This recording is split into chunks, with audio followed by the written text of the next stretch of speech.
Scotty in Star Trek Continues. He plays Dad's part. His dad was Scotty in the original series. That's crazy. Oh, wow. He will be here in January. Wow, And okay. in February, Philo Barnhart will be here. Philo's the Disney animator who worked on Star Trek The Motion Picture. Most people know him for drawing Ariel and The Little Mermaid, Oh. Gaston for Beauty and the Beast, Yeah. Secret of Nim, Smurfs, Wow. etc. Wow. He'll be back on that Sunday because he's going to be at Sci-Fi Bartow on this Saturday. So is it like once a month? Once a month. Okay. From Very September to May. Okay. We do not do June, July, and August for one major reason. We understand. We live Hot in to Florida. try. We have no Would AC in cost that a- building. Yeah, it costs You don't have to explain to us why not. We have no AC, that's why. Does Vic come every time too? Most of the time, yes. Most of the time. Oh, he's very entertaining too. And next fall, Robin Curtis will be back. Okay. She played Saavik in Search for Spock on the Voyage Home. Oh wow, very. She signed the impressive. door. Oh, very cool. I'm still trying to get Vanessa to come back up. Vanessa Branch, she played the adult Naomi Wildman in Voyager. Okay. She was also Giselle in Pirates of the Caribbean, when he gets to Okay. slap Johnny Depp. Oh yes. What's ironic is, in real life, her 5-year-old son is named Jack. Ah. So you understand why she slaps Johnny. Okay, Yeah. never. She was also the Orbit Gum Girl. Clean up that Okay. potty mouth. Yeah. with Oh, Orbit that's Gum. funny. Are you trying to get her to come too? Well, she lives in Jacksonville, so Oh, not too Oh, that's far. nothing. Yeah. get her to come up. Oh, it really warmed up. Philo's easy. He's my brother's roommate, so I'd be just, Oh, really? Yeah. When he comes down in February, he's coming down with my brother, and my dad wants to come down too, so I'm going to have the whole house full. Wow. And of course, they all want to go to Disney. Uh, Yeah. It is weird going to Disney with a Disney animator. Oh. Actually, second generation Disney animator, Oh, because his wow. dad is the one that created Maleficent. Oh wow. His dad started work on Sleeping Beauty, That's impressive. Chitty Chitty Bang Bang, the original Yeah. one, did storyboards. Wow. Now, you know the scene where they the fly the kite scene, where they have all the It's been a while kids and since plane. I've seen it, but Well, what Disney did is had all his animators bring their kids. So Ah, little okay. Philo is one of the kids. that oh, that's cool. Fly the kite scene. How cool is that? So, yeah, he- Very cool. Well, it was really nice meeting you, Nice and meeting thank you. you for Yeah, telling thank us you more so about much. it. Bring more people. We and will. if you Now guys we know can about help it. throw $5 or $10 a month to Patreon, that would help because we want to get that's almost the same size as this side, Okay, yeah, we definitely will do that. That's definitely, for sure. and we can expand. And well, at least we want to stay open and stop dipping into the raise retirement. Yeah, that's not good. But we definitely got a lot out of this, and we'll definitely donate in the future. thanks so much. Thank you so much. Have a good rest of your night. Bye. Hello. How you doing? I'm good. Wonderful. You're here for the next group, or okay? You'll be able to check in. In a minute. So Vic's got calendars, huh? Yeah. Oh wow. Nice calendar. One episode per month. Oh cool. I wanted to ask you, is it better if we want to do a donation, should we do the monthly thing? Or You should can we do do? it monthly or a That's all that they are. I swear to Blood God, and your blood. when I found that out, it blew my mind. I said, even for the 80s, they were still using these old tricks for special effects. Well, I mean, so you go, it's a camera. Go back to that- the it's brick. a- The lighting Yeah. is just Christmas tree lights buried back in Yeah. the white lights in there. It's amazing. Yeah, it's like It's amazing how it works on the screen though. I think like Vic was saying, you know, that all the stuff there is there so that you can get in and then It it's gives all you the story. dimension. Then you're in Yeah. the story. Then you just want to be If in you're the paying story. attention to that, your actor sucks. Exactly. That's all there is to it. Or your Exactly. story sucks. One of the two. And the thing about Star Trek, it's all about the story. Oh yeah. Where JJ screwed up is JJ wanted to do these special effects and these visual effects, and he had to modify the story to do the effects. Yeah, Which ruined it. exactly. Not only Star Wars, but Star Trek, and Yeah. that's you do those to enhance the story. That's If the exactly story right, doesn't yeah. call for it, you just don't do it. Yeah. That's all there is to it. But it's really cool finding out these old little You know, special effects I got a type great movies thing that you for watch. engineering. I'm coat waiting for a hangers. story. Just look at it. You know, you Because I look got at my it. You go, drone, oh my God! we You use my can't drone see the inside to get but, the yeah, overhead but shot shape. of the bridge that you see. Coat from hangers. the Yeah. So they didn't even bend So it. They just we left got it. the I'm just saying character they maybe coming off. bend Short opening doors coming in They the got, like, door, and then fog, that overhead you know, has to the walk back- around, yeah, get in the the temperature, and then cut back to that. It's like, Well, I want to go in So now I engineering gotta go look at because that. Yeah, you gotta look there's at one it, episode you we go- see Scotty on this side. Yeah. That's awesome. Well, I want to put my drone in, just do a pan across at that level, Yeah. but I just have to wait for a story to use it. You know, it's not like because if you try to force that in, it's going to ruin it. Exactly. But I need an engineering story where that would work, whether it's going to be Dreadnought Dominion or Tales from the Neutral Zone or even Avalon. It's kind of But like we're why still filming. It's kind of like why the original We were just Stand here Up 2 weeks ago. was story Oh, really? first. We just filmed Look at all the a writing. comedy short based on the movie Airplane. And And we did, And then they had present we did, stories. it's a Dreadnought spin-off. We're doing a new one called Warbird Palador, where the Growing up, I hero never ship even of the realized story that, is not a Federation ship. You're just enjoying So it's it. not an Enterprise, it's not a Discovery, it's not, it's a Romulan ship. So it's how everybody interacts with the Romulan. It has so many I never was able to get them on positive results. VCR. about But I waited, Romulan and when they came out with the DVD packs, So colored we're doing packs, it so I based got the on blue that and ship, yellow. I got it, how yeah. they interact with That's that. nice. Of course, Then they came out with Blu-ray. opens us to alien races that the Federation doesn't have But access to then, you know, because for they the old order episodes, or yeah. in Put them Romulan on Blu-ray, they space. got it on anyway, so. The cool thing about that set is So it had the that original was just series, finished the way it was principal originally, photography. We had a or couple you could watch we got to Disney. make that. And then I'll We probably did be the out we got on the March ships, or we got the April. special effects. The airplane, we just finished first That's great. on that. We could push it and be out this week, but we're waiting for the first week of January. We did a beautiful I know, short I called know. Mom. You guys, We released on Mother's Day. It's where it's a Dreadnought Dominion where the captain's mother comes on board. and then all of a sudden, It's a 5-minute short, and the uncle is the admiral, and the uncle takes the captain off, and they put mom in the center chair, and she starts barking orders, That's one thing I hate and, you know, about turn ships around, Yeah. and says, fire photon torpedoes!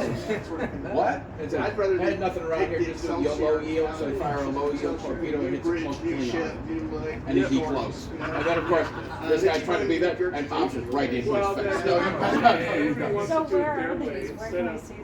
Well, if you actually go to the website for Neutral Zone, Yeah, yeah. and go to fan When they start films, pulling there's out links eyeballs, to that was Starship Farragut, it's like that- Star Trek it's like Continues, that. Dreadnought Dominion, Tales of the Neutral Zone. Because he really When you believes see in the Starship future. Farragut, their last Technology episode they shot here, because they're the ones that started this. Yeah. You'll love who they got to play the Admiral on screen. I saw Okay. like maybe some clips. It's a from get that people went, I mean, I like dystopian stories, but that's No, what I love doing That's is not what Trek was actually about. watching people's face when they see who they got. It's called Homecoming. And they're the ones that Vic started. But besides Star Trek, we got some of this. There's another guy who's not here today. We talk like classic sci-fi. Guys So who's going to he just YouTube real we quick, just I know where managed it's to at, so talk I can about speed up. this movie that we both watched, which was George Papard and Damnation Alley. That was like after the Peter Brown. And guess what? It's on TV or some streaming, and I watched it. I'm going. I just talked about this the other night. It's like the deja vu. What's funny is watching Todd Haberkorn in the Spock uniform come out here and get signal. Okay, let me speed that up. Yeah, there we go. All right. Right there. All right, are we ready? Uh-oh. Admiral, for the last scene of Starship Farragut.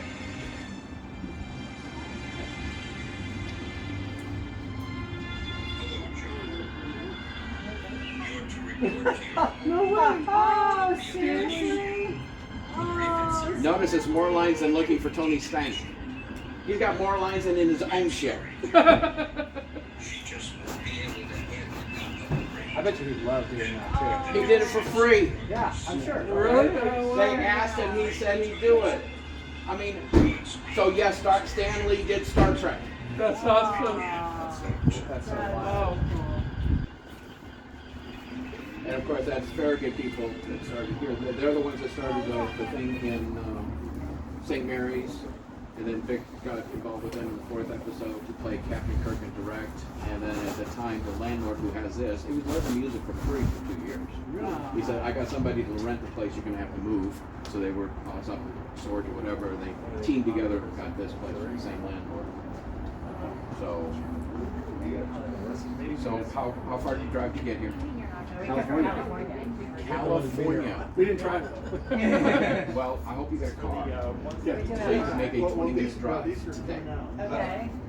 This is Georgia 40, so you go out here to the first street, make a left, take a left, then take a left and go 20 minutes that way. You're going to go to Folkston, Georgia. You're going to get to 3rd Street, which is on the corner of 40 and 3rd Street. In front of the courthouse, there's a monument to their first state senator from Charlton County and tax collector from Folkston, Georgia. He and his family moved there in 1835. At the time, it was called Traders Cove, which is down the road a little bit farther. Henry Jackson Roddenberry Sr., Gene's great-great-grandfather. Gene's father, grandfather, and great-grandfather were all born and raised in this town of 6,000 people, 20 minutes down. Wow. His dad was in the Army, left Folkston in 1915, got stationed at Fort Bliss, Texas, where Gene was born. And then after he got out of the Army, moved to LA, became a cop, and the rest is history. So Folkston, Georgia, 3rd Street. It's the courthouse, and when you Courthouse. and when you go to the courthouse, There's a monument. now if you want to go to the cemetery, graveyard, cemeteries are not actual church, graveyards are. That's the difference. So Main Street dead ends at the front door of the courthouse. It's a 4-mile road. You go 4 miles to the other end, which is Spanish Trail, turn right, and then 2 miles up on the left is the church. When you pull into the church, the graveyard entrance is to the right of the church. 15 to 20 feet walk in, you've got Senior, Junior, and Leon, which is Gene's great-great-grandfather, great-grandfather, and grandfather. Really? Henry Jackson Sr. is his great-great. Henry Jackson Jr. is his great-grandfather, and Leon is his grandfather. Now, you watch Star Trek Continues? Have you seen episode 5? Yeah. The Civil The War. last two, yes. The Civil War. That was- Did you catch the historical Easter egg? Most people do not. Probably not. No. Okay. Remember when he got found by the Union Patrol? And the Yeah. sergeant goes, "What's your name, Corporal?" He goes, "Kurt, James T." You're James. He goes, "10th Pennsylvania Reserves?" "That's right." "That's funny. I thought you were Lieutenant Colonel." Look it up. 10th Pennsylvania Reserves had a Lieutenant Colonel James Thompson Kirk. Did they really? Yes. That's great. Now Vic was all happy about that. And I said, "Now Vic, your storyline is at the Battle of Antietam." And they went out to Lake City, Florida, and the Battle of Olustee reenactment was to shoot their B-roll at the Battle of Olustee. The only one in the South War. They kicked them back. And of course, the 54th Massachusetts, the one that's in the movie Glory, was there. They got there. They arrived just in time to cover the retreat. And when on the way back to Jacksonville, the train broke down, and they got out and pulled the train by rope the rest of the way back to Jacksonville. Wow. But I said, that's interesting. He says, why? I said, well, Henry Jackson Roddenberry Jr., Gene's great-grandfather, was in the 26th Georgia Infantry at the Battle of Antietam. His brother John was in the 4th Georgia Cavalry at Olustee. Unfortunately, Lieutenant Colonel Kirk was hospitalized and not at the Battle of Antietam, otherwise it had been Kirk versus Roddenberry. That's really amazing. That would. Wow. So, but Roddenberry family down there, Henry Sr. had 10 kids total. And when he moved there, it was with his wife and eldest daughter. So his whole family is there. His dad, George, was in the Revolutionary War for South Carolina. So Gene qualifies for Sons of the Revolution.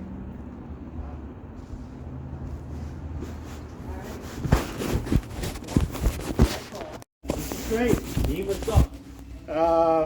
Let's wait. We'll wait just about 5 minutes. I just wanted to come in and say hi, and I'll start the tour. There's a tour going on just in front of you guys, so those guys will catch up with us in just a little bit, but I'll get things started.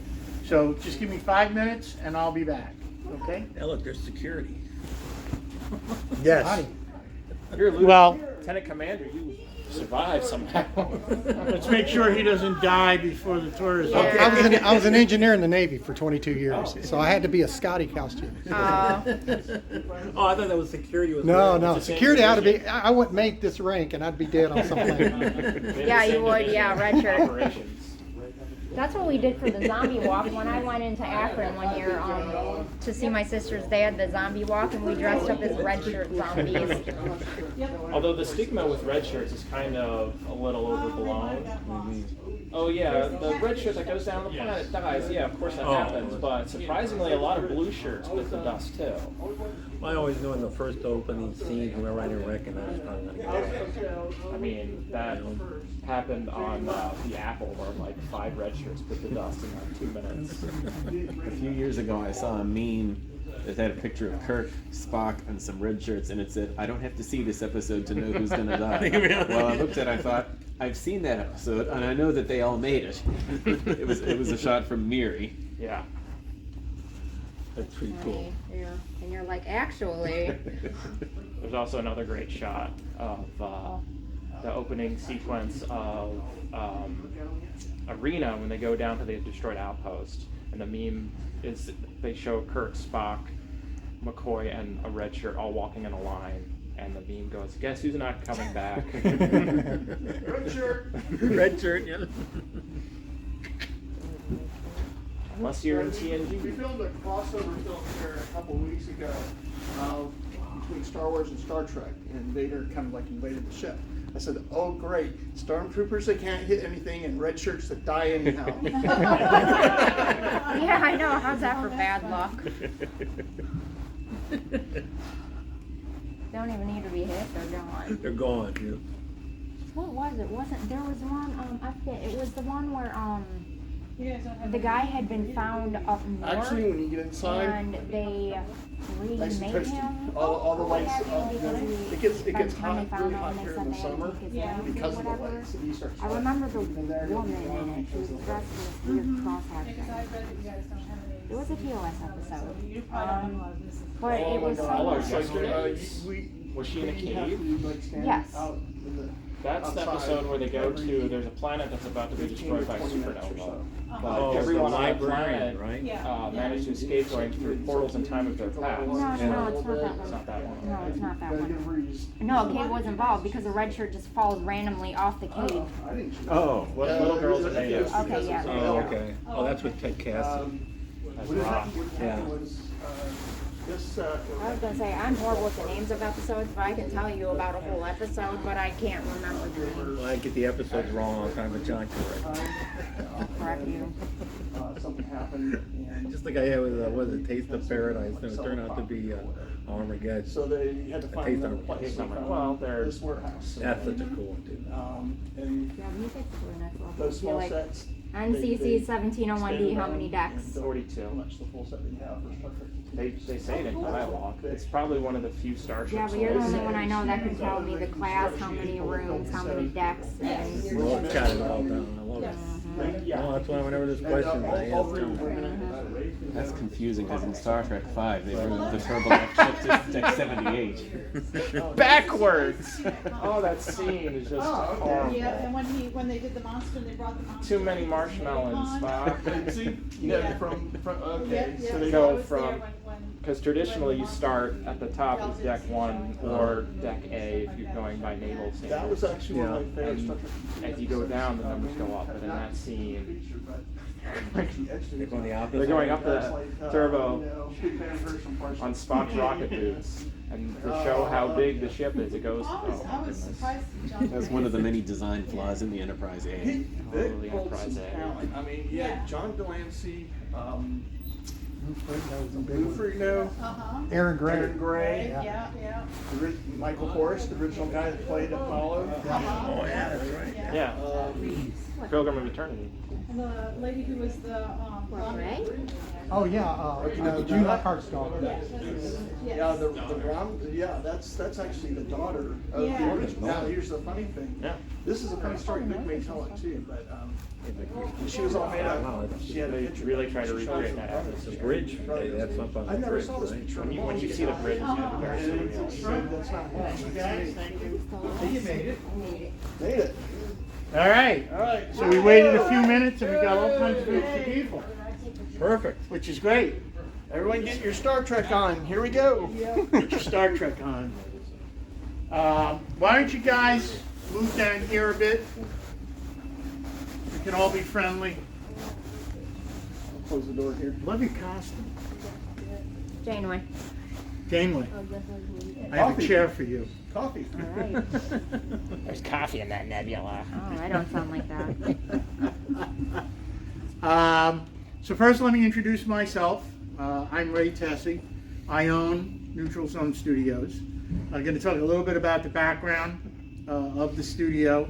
How many of you guys are here for the first time? All right. Look at this. Wow, a lot of people, huh? That's great. That's great. It means my advertising's working, I guess. I don't know. I'm glad you're here. How many of you guys are familiar with the series Star Trek Continues? Not too bad. Anybody who didn't raise your hand, you have to leave, watch it, and come back. Oh, all right, give my picture for me. We're gonna show a little snippet of it in a little while, and I'll explain why we show it.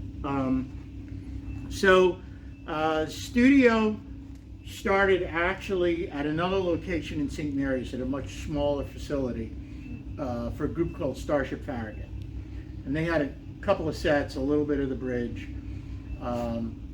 If you guys watch Star Trek Continues, you know who Vic Mignogna is, and he was the executive producer. Vic is going to join us in a little bit and do the tour. We have a couple of extra people as well to help out with the tour. You guys have a really special visit in that we have some extra people here who helped in designing and constructing the set you're going to walk through. So it's really a good weekend to be here. Perfect. But it started in 2010. It was Starship Farragut wanted to film an episode. They knew Vic was a big Star Trek fan. They knew him from voice acting in anime series. And they asked him if they would come in and direct. And he said the only payment he wanted in return was to film something of his own. So they filmed Starship Farragut. And when they were done, the building owner sold the building and they had to move out, so he never got a chance to do it. And rather than put those sets in storage, Vic came up with the idea, let's try to find something bigger and let's move your sets in and let's try to build around it. And this is basically what they came up with. This was built using the floor plan from Desilu Studios in the 1960s at Paramount. So you are going to be walking as close to the original sets as possible. You see, you're starting to smile. Starting to smile. As a matter of fact, I'm going to go out of this. This is what the building looked like when it was taken over. An empty shell. So, this image is taken from about where you're standing. And all this, came as a result of that. How old is that? This picture? Yeah, how long ago was it? That was probably in 2012, 2012 or 11, something like that. They released their first episode in 2013. So they were probably here 2 years. So let's call it 2011. And they were at the other location in 2010. So probably 11 is when they came and found this building. Couple of things before we get started. Number one, you are in an active film studio. So we ask you to watch your step. Star Trek Continues filmed 11 episodes here, but overall, there have been 50 productions that have been filmed in these sets, on these sets. We have one as a studio called Tales from the Neutral Zone. Nobody has seen it yet. Everything is free, just like entrance here. You know, I always felt when I started this that this was for the fans. People shouldn't be inhibited from playing Star Trek because of money. So I opened this up to be as free and as Star Trek friendly as possible, fan friendly as possible.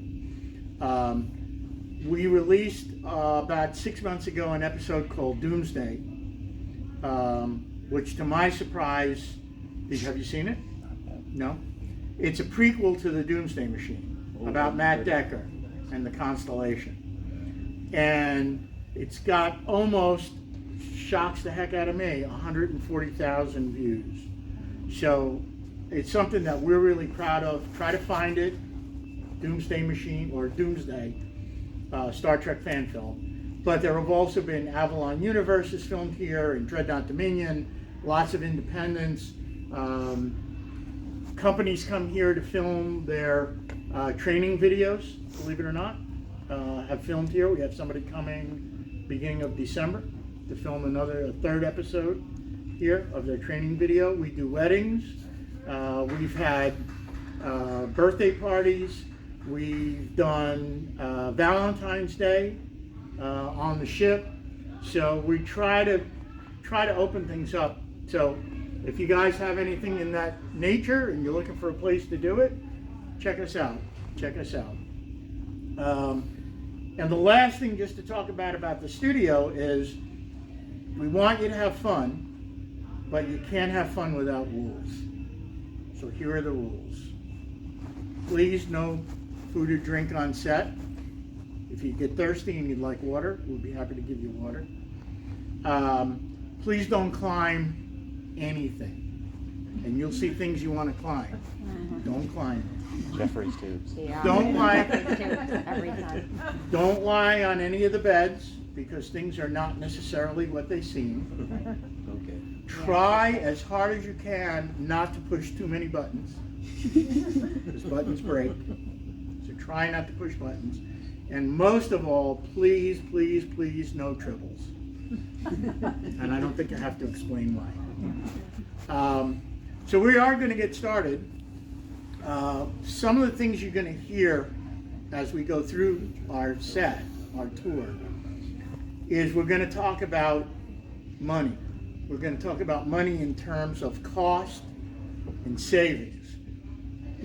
Now, many people think that Star Trek was canceled after 3 years because it wasn't popular. Star Trek was extremely popular. The problem with it was it cost too much per episode. In fact, when Lucille Ball started Desilu, she was looking for new TV shows that were different. And she found two, Star Trek and Mission Impossible. And her production people went to her and said, Lucy, don't do Star Trek. It'll bankrupt your company. And 3 years later, Desilu went bankrupt and Star Trek was canceled. But if you're a fan film, you have the same concerns. You have to be concerned about where that money's going, what you're doing with it. So we're going to talk about money saving in terms of old Star Trek and fan films and productions. So we're going to talk about all that. And the last thing to say, and we're going to start here, as where our tour will begin, is that Star Trek tried to have people envision what the future would look like. Remember, 55 years ago, things did not exist. For example, doors that open and close automatically, right? That technology didn't exist. It just didn't. Now, some of you guys in the back, you there, young man, are going to say, my parents just took me to Publix. Those doors open and close by themselves all the time. Well, that's as a result of what they did back in the 60s. As the story goes, in the late 60s, during the series, Star Trek, Paramount was visited by Otis Elevator. And Otis wanted to know what the technology was behind the door, and there was some poor guy pulling ropes. Otis invented the sliding door because of what they saw in Star Trek. So, Also, the old grocery stores that you step on the door would swing open. Yeah. exactly. That's what was a part of this. And we all walk around with our communicators and tricorders. No doubt about it. no doubt about it. Star Trek trivia question real quick. Does anyone know what the most expensive prop was on Star Trek? This is just off the top of my head.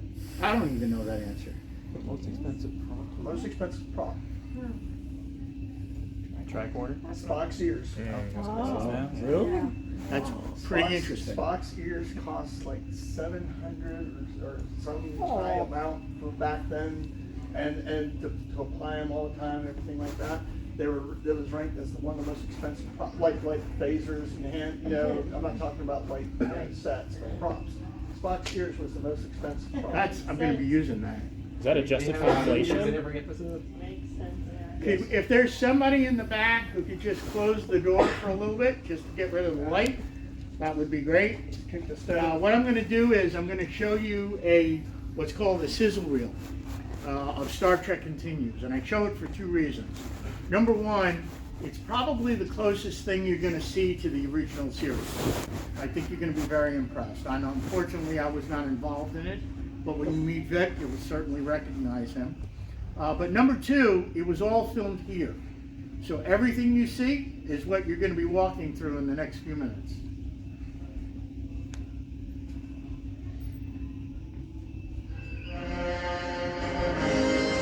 You may recognize Michael Forrest, who played the original Apollo, recreating his role as Apollo here.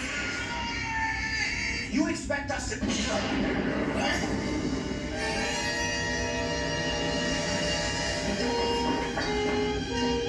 You'll recognize a famous person here in a second. Please don't send me back there. You have no idea what it's like. Lou Ferrigno. Incredible role. Come on up, guys. I'm about to violate a direct order from Starfleet. What the hell is going on, Mrs. Spock? This is a sequence to Mirror Mirror. What happened when the other crew came back to the Mirror Universe? They're charging weapons. Lock out of their lead ship and fire. Captain? I said fire! I am the captain's woman. You are, aren't you? Graham O'Hara from Mythbusters. Together we shall be the architects of our own future. Our sister world opposes our Colin desires. Baker, Doctor Who number 6. They will stop the fight. Protect it. Target acquired, Captain. We're losing weapons now. Captain. Fire faces. Why are you here? What do you want with the captain? Humans bury feelings of heartbreak and loss. We lock them away.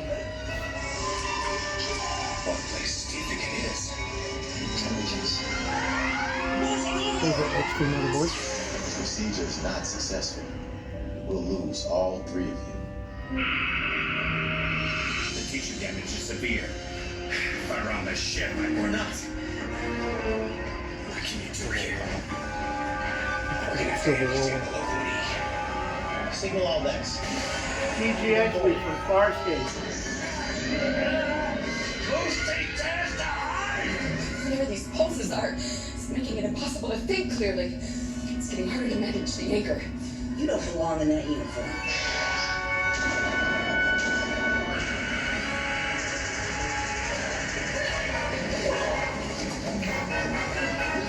So, Commodore, do you want to wear this budget? Aaron Gray from Buck Rogers.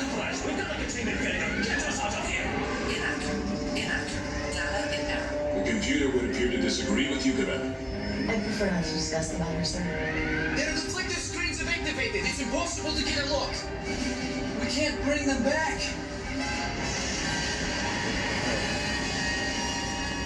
Jim, he's Rika you. Sharma from the Battlestar reboot and Discovery. The last time I was here. Are you even a captain? When you have no crew. One man. Two minds. One of those minds was tampering with the other. Who's destabilizing, sir? We're experiencing undertow from both singularities. Captain, the Klingon vessel has just entered the system.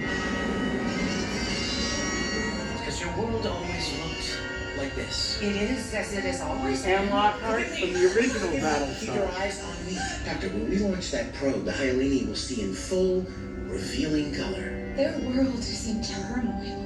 Technological innovation fueled solely by the You may desire to build recognize more lethal weapons. to stand here before me. Hugh. And this is episode 10 of the two-part finale. Forgive the attack. The drone sensors thought you're another Romulan invader. The biosigns are almost identical. Surrender is not the Romulan way, Captain. We can't trust our senses. Gentlemen. When this mission is over, I will miss these times with you. Energize. I'm ordering you to pursue those Romulans into the source. If you recognize him at all, that's Chris Doohan, who is James Doohan's son. 3, 2, 1. There's some maneuvers. Right back.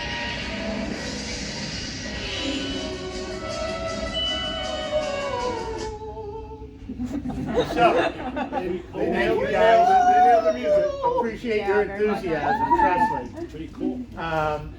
So, Star Trek continues. Tales from the Neutral Zone. Just look up Star Trek fan films. Here he is. Hey guys, still got your robe on. Yeah, it's still early for me. No, we've got a couple of. Come on up here, you guys. Dave, Yeah, Will. absolutely. You guys, we have some very special guests I talked a bit about this you guys. weekend. We're so You glad. had talked okay about these guys, not so much. Yeah, well. Hello, Where's Dave? everyone. Oh, is he coming? He's straggling. You He's guys, still on the last tour. Is he really? Finishing up. You guys, this is William Smith, not to be confused with Will Smith. This because he's better. And he doesn't slap people off the stage? Not yet, anyway. The day is young. Will is one of those unsung heroes that's behind the scenes, building things, designing things, creating things and they don't often get a lot of credit, because it's people on screen that you see, but there are a lot of people behind the scenes that are working really hard. And Will is one of my favorite people in the world. He has been a part of Star Trek Continues since the very beginning. We tasked him with building several sets that you're going to be walking through. The first one, in fact, which is probably one of the most elaborate ones, and we're going to let him share his stories about building that. How many of you have seen Star Trek Continues? Awesome. The rest of you? I tried to get them to leave. Yeah. They wouldn't go. Go home and come back. No, just kidding. By the way. Just kidding. 99% of these folks are first timers. Wow. Excellent. Excellent. Well, you, who's our biggest fan here? That's the question. Are you? Okay. I'm gonna use both y'all. Come here. Come on up here, sir. You're next. Oh, you are next. I promise you.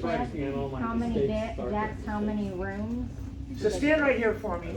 Right here. You guys and want to face stand this right door. behind them. You guys Try to get as file close in as here can. if you would. Get as close as you can. Get as close as you can. Everybody try to get right behind them. Kristen, come up here. Kristen. Okay. This is my friend Kristen, so she has to be. I have to, give her a hard Kristen's time. never seen the Make set. fun of her and stuff. Yeah, she hasn't had a chance to see him yet either.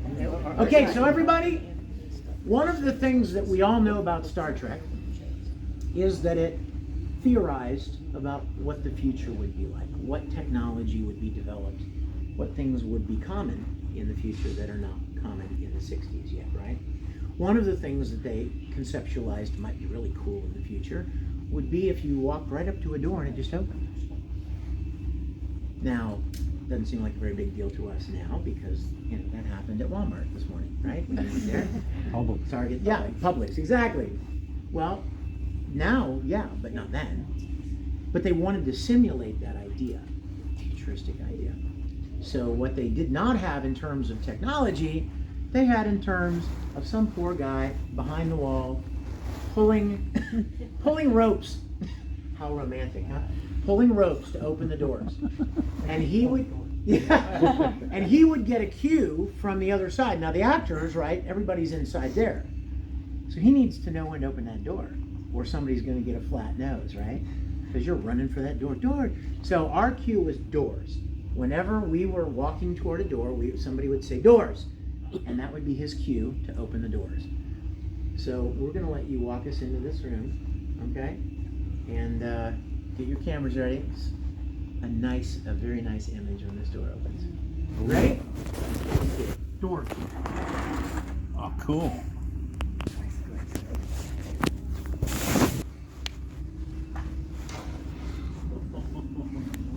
Walk all the way in, guys. Walk all the way in. Yes.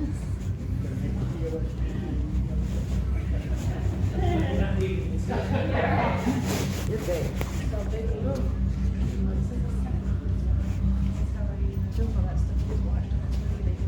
Now this is the largest set in the Star Trek soundstage, but it's not obviously not because of its size this way, but more because the story's high, or because of this. This wall would never be here, never. In fact, every room you would go into in a soundstage, there would be one wall missing. Why? Right. Where does the camera crew go? Where do all the crew people standing? If you're in the room, you can't see all of the room. You have to be outside of it to be able to see everything.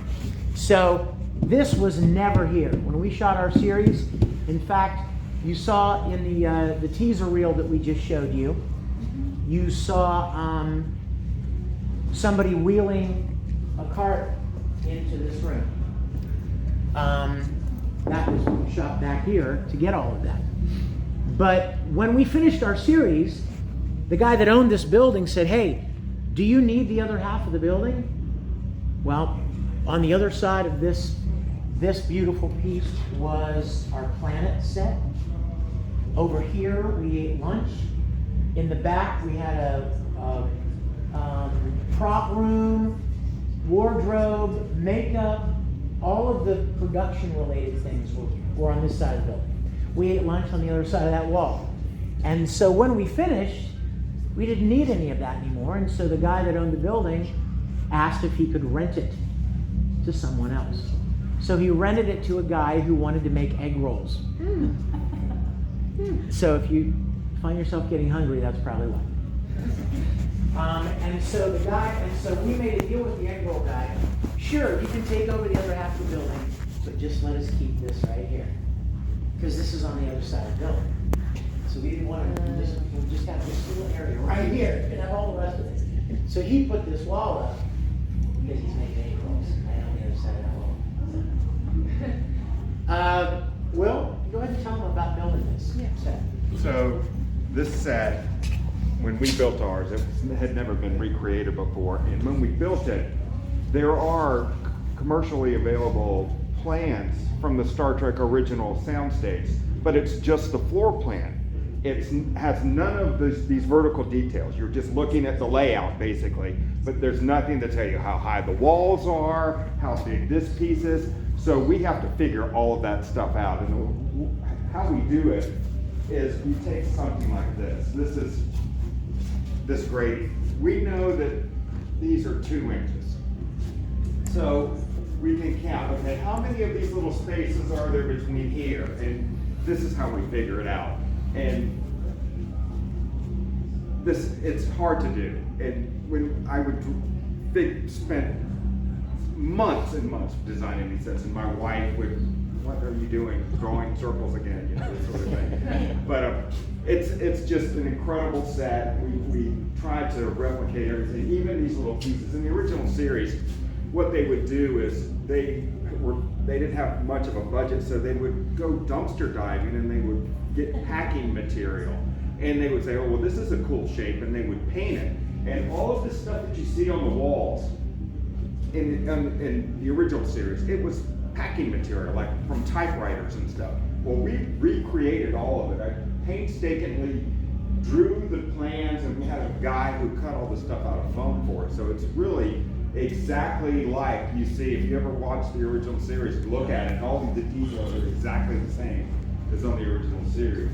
And you know, it's just a beautiful set. It's one of my favorite sets. But we spent a lot of time working in here and trying to get it exact. And speaking of the foam guy, also the ceiling is completely out of foam. We started building it out of wood, and it weighed a freaking ton. And so we were like, you know, if this ever fell, it would kill somebody.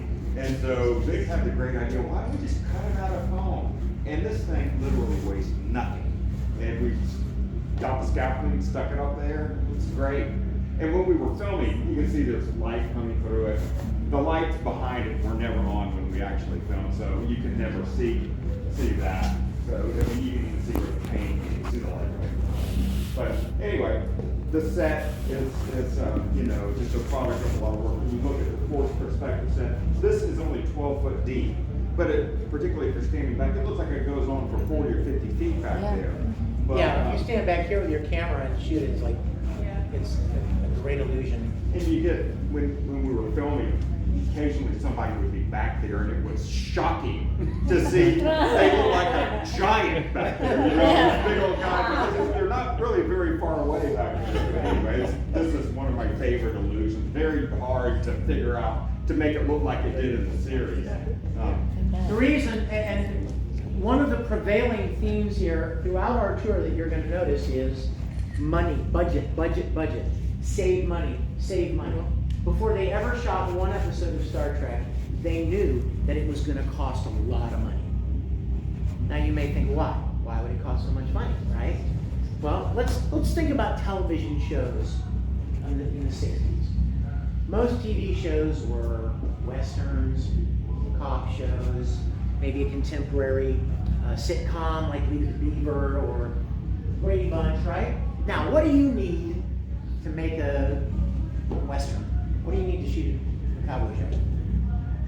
Horses? Plenty of horses in the world, right? Cowboy western clothing? Plenty of western wear in the world. Ranches? Cows? Great outdoors? Plenty of that. What about a cop show? What do you need to make a police show? Cop cars. Police cars? Plenty of those in the world. Uniforms? Plenty of cop uniforms. City streets? Plenty of those. Now think about Star Trek. Nothing exists. Nothing. What do they wear? What do they eat? What ships do they fly? What weapons do they fire? What do the rooms look like? Nothing exists. And if that's not enough to give you a heart attack, think about this. Every week they go to a new planet. Every week there's a new adventure with new aliens. What do those aliens look like? What do they wear?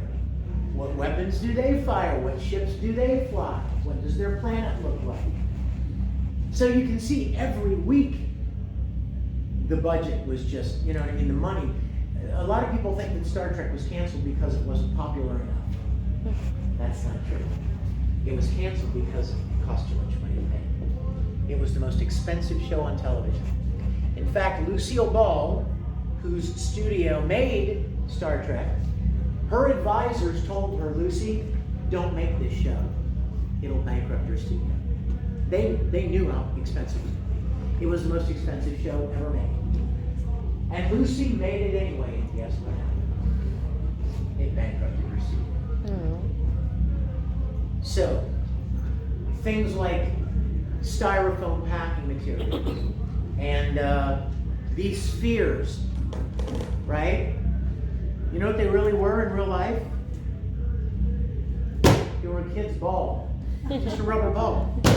You'd never know. You spray paint the thing a metallic gold, and you put it in there, and suddenly it's repurposed. We bought these at Walmart. They're just standard 7-inch balls. This one is a Minions. Ray was able to find these. They look like almost like Christmas ornaments. They're garden decorations. But back in the original series, they were just rubber balls, just repainted. Again, how do you save money? You use stuff that already exists. You don't reinvent the wheel. You find stuff that is already out there, and then you just repurpose it a little bit. Like this, for example. This cool, and this is all over the sets. This material. What this actually is, it's a reinforcement for a concrete pipe. And this stuff is really flexible. It bends, and we have to weld these pieces onto it to keep it rigid. In fact, I think we have a little piece of it over here. You can kind of see when you dig it out.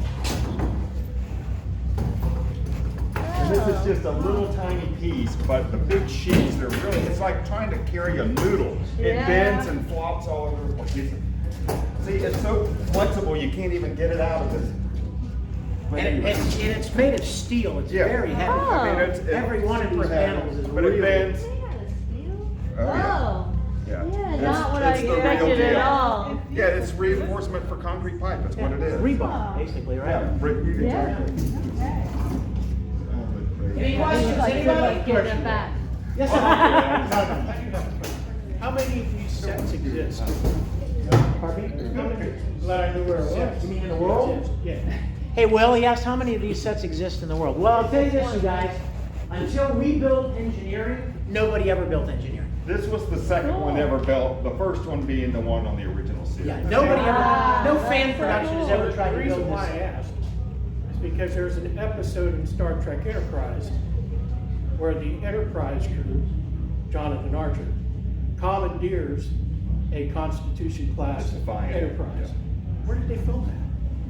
I mean, they had them in there. Well, they filmed it in LA. They rebuilt some of those sets for that They thing. did the same thing in Relics in Next Generation. They did.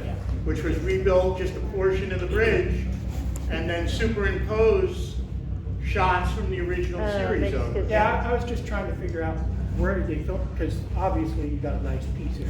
Yeah. I mean, I can see it, and I was wondering, did you guys lend it out to this? No, this was all built right here for our series 10 years ago. Okay. Took us about a year to build all of it. And I'm so sorry that this wall is here. When we were filming, this really was open to the outside of the building, and so you could get such a great perspective of the engine room. And not to mention, we built all kinds of sets over there. The courtroom was over there. The council chamber that John By the DeLancey way, was in. guys, prepare to come back again sometime next year because we are taking over the other side of the building and this wall will be as. We're taking it back. No, No, the sets aren't over there anymore. There may be some egg rolls over there. And there may be some You fun always chairs in the attic. participate in appreciation weekends throughout the whole year? We do it once a month. We stop generally in May and pick up again in August because there's no air conditioning on this side of the building. There is air conditioning on that side of the building, which we'll port over here, but it gets too hot in the summer. Oh, yeah. Does that play havoc on the material, the building material in here when it gets out? Well, we've been very lucky and we really do the upkeep, but as they were showing you, this is what happens over time in here. So you have to be careful about what you do and how you do it. And we open it up in the summer just to air it out. It's humid here. Everything's made out of wood here, so it separates, and there's a lot of maintenance.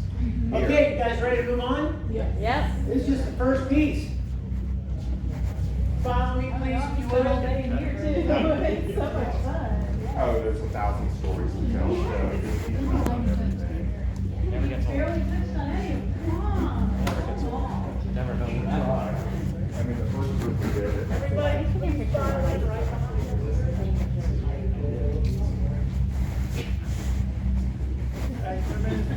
Yeah, one around the side.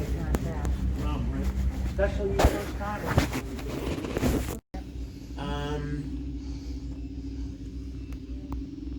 Doors?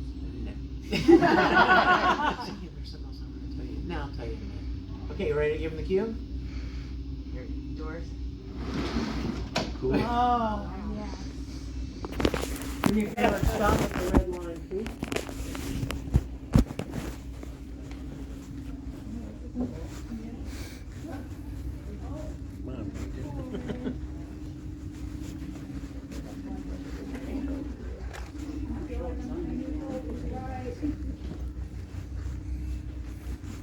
Is this beautiful or what? I like it. Like stepping into a television show, right? So you guys, there are only two differences. I don't know if anyone mentioned this or not yet. There are only two differences between what we built and what we would have seen had we gone on a bus to Desilu Studios. The first one is the location of that room you were just in. Engineering was in the original soundstage at the other end of the corridor. But when you have a 100,000 square foot movie studio in LA, you can afford to put that where you want it. We, on the other hand, had this tiny little warehouse in Kingsland, Georgia, and so we had to put it where we had the space to put it. And the other difference I will tell you momentarily, but What you're going to walk through is within inches, I would say, of the original soundstage. Now, probably maybe thinking, well, how could you know that, right? How would you know? You weren't there. No, but we do know that if you can find one common measurement, then you can calculate from that measurement. For instance, we talked about budget. How do you save money? You use stuff that already exists. You don't reinvent things, you use what's readily available. And if you're going to build sets, or if you're going to build a room in your house, or an extension in your house or something, another rogue guy. If you're going to build something, you go to Lowe's and you buy sheets of plywood, right? Or sheets of drywall, or paneling. And what's the dimension of those sheets? 4 by 8. Everybody knows that. Standard size. Look around. You see any 4 by 8 sheets? Yeah. 4 by 8, 4 by 8, 4 by 8, 4 by 8, 4 by 8, 4 by 8, 4 by 8, 4 by 8. As soon as you know that this is a 4 by 8 sheet, you can calculate how wide the corridor is, or how many until you get to this intersection, and how many until the next room. If you know that the transporter pad you stand on is 20 inches in diameter, you can figure out how wide the whole platform is, as long as you have that one common number. Now, the first room we're going to go in, I want to let you take us in there as well. You can recognize from the sign what it is. This is Dr. McCoy's area to the left.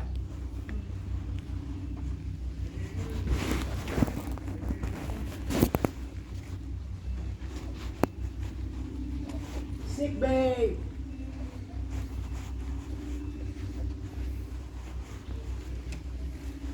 Go ahead all the way in, you guys. In fact, I would encourage you to go to the other side of the room and turn around and look back into the room, because that's the iconic image you remember looking into this room, over there where Kristen is.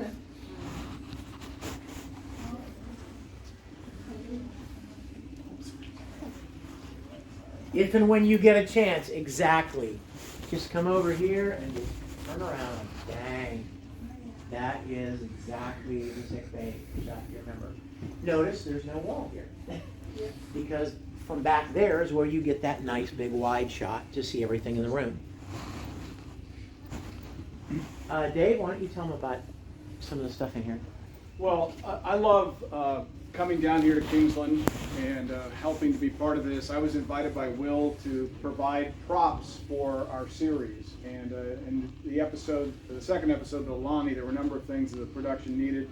Will and I were friends from the internet. He knew I owned a lot of things, so he asked if I would loan some things to this upstart production. So I checked out Pilgrim of Eternity, which was the first episode. I'm like, holy crap, this looks like the real thing. And that was our motto, I think. Make it like the real thing, right? Oh, good. So I thought it was holy crap. it was holy crap. Right behind this gentleman in his sharp Starfleet uniform is a cryo tube that was used in an episode where we had Captain Kirk, who had aged hundreds of years. And you can see the checkerboard pattern on the fabric. This was the fabric that we used in sickbay for the first 2 or 3 episodes, which was similar to what was used in the real series, but didn't really have that spark. The sparkle. Notice the trim on our robes here. It's got a little flash. Yeah. Notice that Look at the pants. Even the pants. Everybody thinks they wore black pants. Well, they did, but they also sparkled. The pants even had sparkle in them. So after we had produced about 3 episodes, and we knew we were going to keep doing this, Vic called me one day and said, hey, I want your help. I think we can produce the actual fabric that was used in sickbay and used in the crew's quarters, and in various other places. But there's a cost associated with that because we've identified a mill that can do it. The mill is in the United States, so it's U.S. made material, but it's kind of pricey. And so we did several runs of fabric. That is, I'll pass this around so you can see it, and hopefully Ray won't get upset. I'll let you touch that. This is fabric that just photographs so beautifully, and it's very, very similar to the fabric that was used. We called it sickbay fabric, or it got its name of Galaxy. I've got a bolt of it still left. If anybody really wants some, we could help you out. You know, you always wanted a recliner. Yeah. Bolstered with this stuff. And people wonder, like, what is this stuff? Well, I think might have been used as speaker amp kind of material. Maybe. Because it's got that kind of shimmer to it.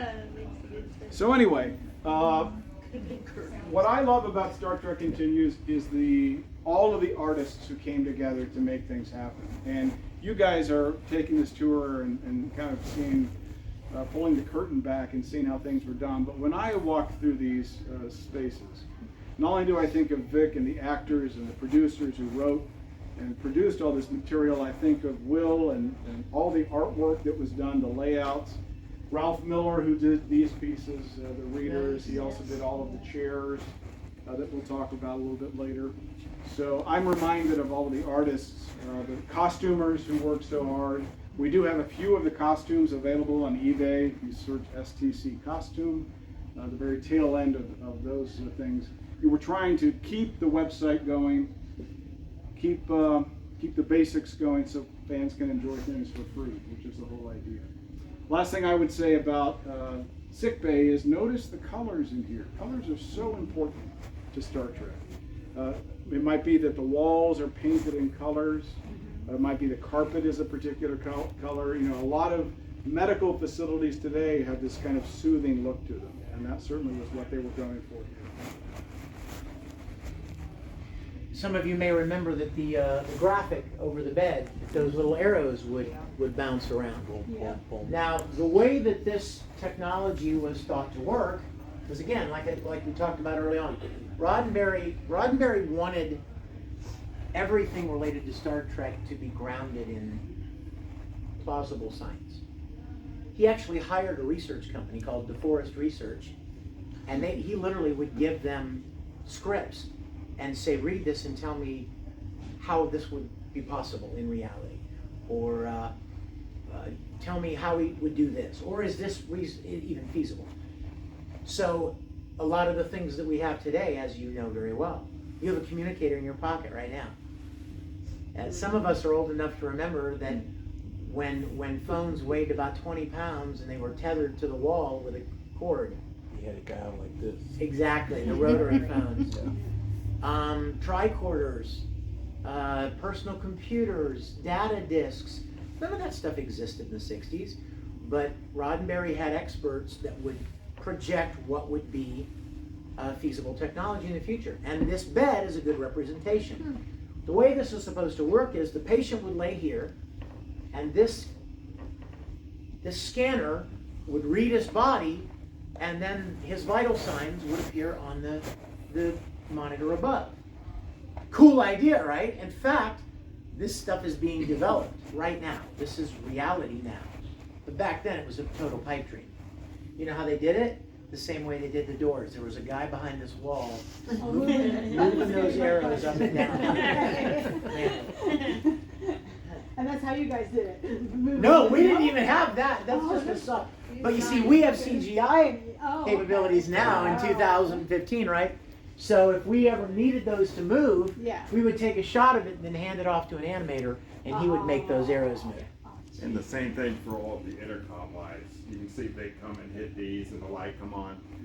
None of ours light up. Yeah, all so that was you hand that off to somebody and he adds the light. Remember I said two differences between our sets and the originals. The first was the location of engineering.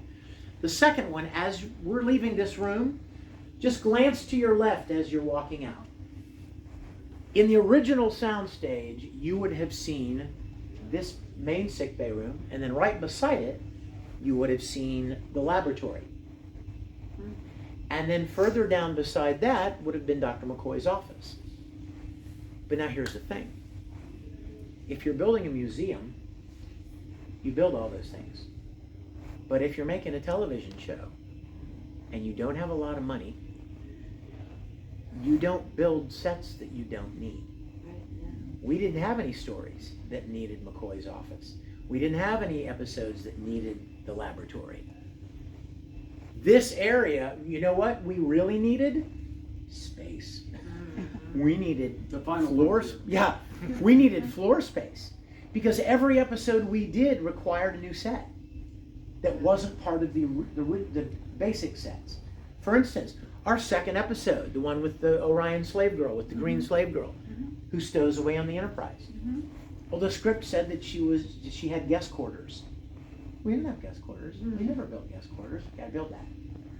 Episode 3 comes along, and there's a scene in auxiliary control. We don't have auxiliary control. Have to build that. Episode 4, Kirk gets hit over the head while he's presenting this planetary defense grid to an alien race in this council chamber. We don't have an alien council chamber. Do you see the point? Every episode demanded a new set that wasn't going to be around for long, just for that episode. But you have to have a place to build those things. If we'd have built all this, we would have had 5 feet to build anything else.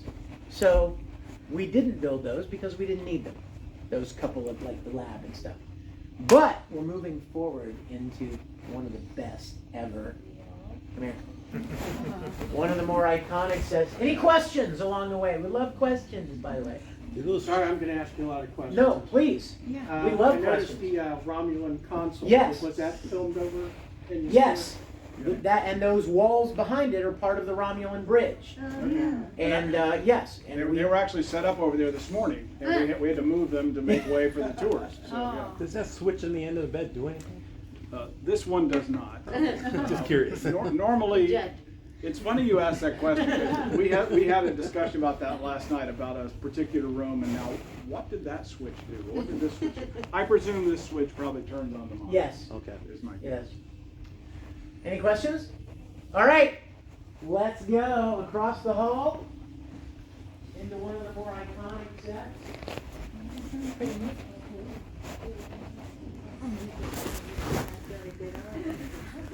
Yeah. Hey, Jen, no problem, no problem. Where are you from? Tampa. Okay. Awesome. Not too bad. How about you? Where are you from? Hinesville, about 2 hours north of here. Okay. Still in Georgia, presumably? Yep.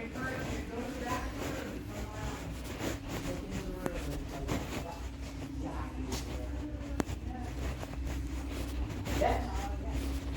In just 1 minute. Absolutely. Oh, we're glad you're here. Thanks. Our pleasure. Isn't this beautiful? Yeah. It's like you're looking at the television. It plays with your brain a little bit. Yeah. From back here, this is. So there are a couple of now lining things that already exist, right? That's how you save money. You're gonna make this show. Try to utilize things that already exist. Well, some of the things from the 60s don't, like the fabric, no longer exist. Fortunately, there are a few things that still do. They're still available. Thank heavens, one of them is this stuff. The green stuff in the back, yep. It's like a thick plastic. Anybody want to guess what it's for in real life? You would think. Yeah, it's kind of like a shower door, but it's not. Anybody want to guess? Drum sets. Pardon? Drum sets. You got a smart guy back Yeah, here. we should give him a prize. It's hard. Oh, you. Oh! It's called drum wrap. Oh. It's the skin that goes around the outside of like bass drums and snare drums. Yep. Thank heavens that they still make it, because I don't even know how you begin to make something like that. Squiggly, but that, and then also these discs that you stand on. Yes. Come on up to the base of the steps for me, everybody. Just come up to the edge of the steps here. So look at those discs. They're obviously not transporter pads because the transporter isn't real. That's imagined, right? But what are they in real life, do you think? What do they look like to you? Some sort of headline or something. They do kind of look like headlights, don't they? You're in the right ballpark. Lighthouse, street lights. Exactly. They're lenses from big movie lights. Ah. Now think about it. If you're a movie studio making Star Trek, you got plenty of these things laying around the studio. Yeah. So you just repurposed them differently. Is there a light on the other side or is it reflecting? No, there are lights underneath, so you can stand on it. So we had to cut a hole in the floor and then support it from underneath so you could stand on it. Lou Ferrigno stood there, right there, so obviously they're strong enough. Now, the good news is these lenses still exist. They're still used to this day. The bad news is they're very expensive. They're finely milled glass. They're heavy, thick pieces. So imagine, I mean, if you look at this, like we need 6 of them right here. Well, that's money that a fan production does not have. Did you find them in the garbage? No. eBay. I wish. No, you know, I'll show you what we did. Okay. I had a friend, I was living in LA at the time, and I had a friend that worked for one of the production companies in LA. Mm-hmm. And I got him to borrow one from his studio one day. And he brought it home, and we made a silicone mold of it. Oh. So it's basically just a rubber mold of the real thing. Right. And then he took it back to work, and we bought a bunch of clear resin and poured our own. So what's cool is they don't look like the original. They are the original. This is exactly what they used. And it didn't cost us thousands of dollars buying 6 of them. And having the mold, we could even make more if we wanted to. You know, if one broke, or it would be great to re-pour these and get some nice new shiny clear ones. Because like the balls up down in the humidity and stuff, the painted kids ball in there, they get kind of cloudy after a while. But hey, they work great. Now, is there a specific way you had to walk on them, or could you just... Now you've done it. You're all going to want to come up here and take a picture. We get that. Please do not step on the silver rim. Just step right into the middle. There you go. Turn around. Oh, nice.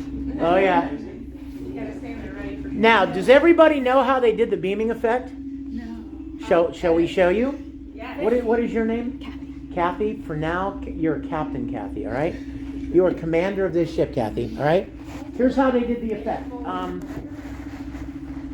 wonder if the lighting is set up in the back. Kathy, come here. Come down here for me. Okay, we're going to do a scene with Kathy. Step back in here for me if you clear this area a little bit. Kathy, in this scene, you're going to come walking into the transporter room. Okay. And you're going to step right up there and turn around and go, energize. I'm ready. Ready? Yep. Now, everybody pretend I'm the camera, right? And I say, action, go. Camera follows her, right? Maybe even camera, look, pushes in a little bit, and she says, energize. And she holds very still. Go ahead, mess with it a little bit. And some guy backstage will toggle these lights on and off. You see them? Now, they'll toggle a lot more dramatically than that. Like the ones down below go off, and the other ones come on top. And they'll do a sequence of like 1, 2, 3, 4, and she stands very still. And then the director says, okay, everybody hold. Nobody move. Kathy, step down. Now, I'm the camera. Look, I'm still rolling. Camera's still rolling. It has not moved. And now I say to the guy backstage, okay, hit it again. 1, 2, 3. He toggles those lights back on and off, just like you did before. Now we have 2 pieces of footage. What's the only difference between them? She's in one, she's not in the other. What happens when you crossfade between those 2 pieces of footage?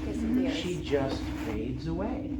Now you're like, oh yeah, but what about the sparkles? Exactly. Here's how they did that. Okay. You step back up there for me. While she was up there, the reason she had to hold very, very still was because they were going to hand this piece of film to an animator. And the animator is going to draw an outline around her body. And then they're going to project that sparkle effect inside that outline.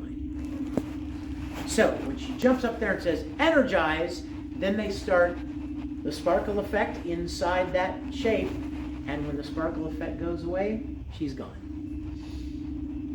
And that's how you do it. In fact, there are these funny moments when Shatner, when Shatner would run in here, and he'd jump in here and he'd go, energize. And you could tell that that it was frozen. The frame was frozen. You could even see it sometimes kind of jitter because they had to be still. The animator couldn't draw the outline if he was moving. So several times, the moment they got into place, you could tell that they just froze the film so that the animator could do his work. The last thing I love to tell people about this room is, again, the common theme is budget. Budget, budget. How do we save money? Early on, before they ever shot one frame of one episode, they realized very quickly that it would be entirely impractical for this giant spaceship to land on a planet every week. Financially. It's just not practical. To set up that, try to shoot a model, composite it with a planet and stuff. Yeah, it sounds nice, but it costs money and time, neither of which they had. So they came up with this idea. Somebody thought of it. What if there was this device on the ship and it would turn your molecules into energy, move them somewhere else and reassemble them in their original pattern? And with that one idea, no having to land the ship, you can get where you're going in about 7 seconds, and the transporter room was born. What I find really compelling about that is that they literally came up with this idea to solve a budget problem. And yet now, 60 years later, there's probably nowhere you can go on the planet they don't know what cleaning up means. Think about that. Like, it's now part of human vernacular, human culture. And they're just trying to solve a money problem. Yeah, save a buck. Exactly. Any questions? Here, I'll get it. Step up there. You guys, again, take all the pictures you want. Just step right into the center. Oh, yeah. You step on any one of them? Yep.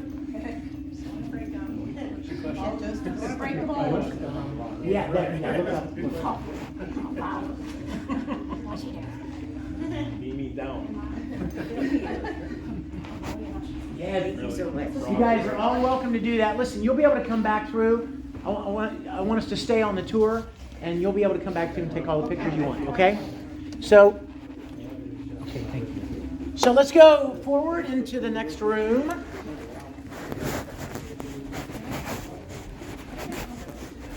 And the next room you come to would be the briefing room.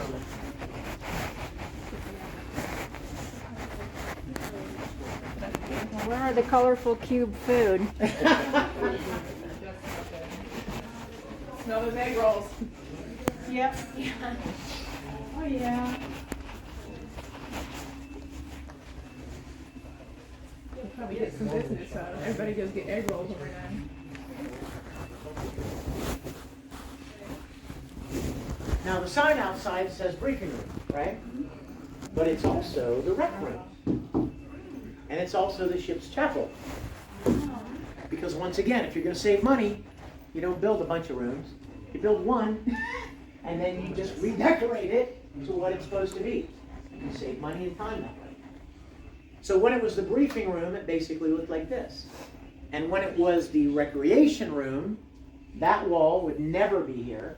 And they would move this table out of here, and then they'd bring in these round, like teardrop tables, throw some chairs around them, maybe put some cups of coffee on them, maybe throw a deck of cards on the table, maybe a little 3D chess set, put a food processor on that wall right there, and boom, you've got a rec room. Like I said, it was also a ship's chapel. Table was gone. They would take that door and they'd put it in that wall, and this would be a solid wall. And then there was a little platform right here that Kirk would stand on with a podium. And then had benches out there that the crew would sit on. So we're the final episode where the uniform changes? For us? Yeah. No. Oh, no. No. Oh, no, that's coming. That's coming. Okay. Any questions, anybody? Was this where the tribunal was held when the female between Spock and the Oh no, we built that room over there on the other side of that wall in engineering, the courtroom set. Yeah. Now you guys, another few small details about this room that we like to share. Remember how we talked about like the lenses that are in the transporter ring, and how they still exist, but they're expensive. Well, another problem that if you're going to try to recreate the original Enterprise are all of these buttons all over the place. They're everywhere. Everywhere. There are 1, 2, 3, 4, 5, 6 of them here. They're at every station on the bridge. They're on the side of the captain's chair. They're on Scotty's console and engineering. They're everywhere. Because they were very common in the 60s. They would just buy tons of this stuff and repurpose it. It's not too easy to find anymore, these rocker switches. But if you're going to recreate this ship, you need a lot of them.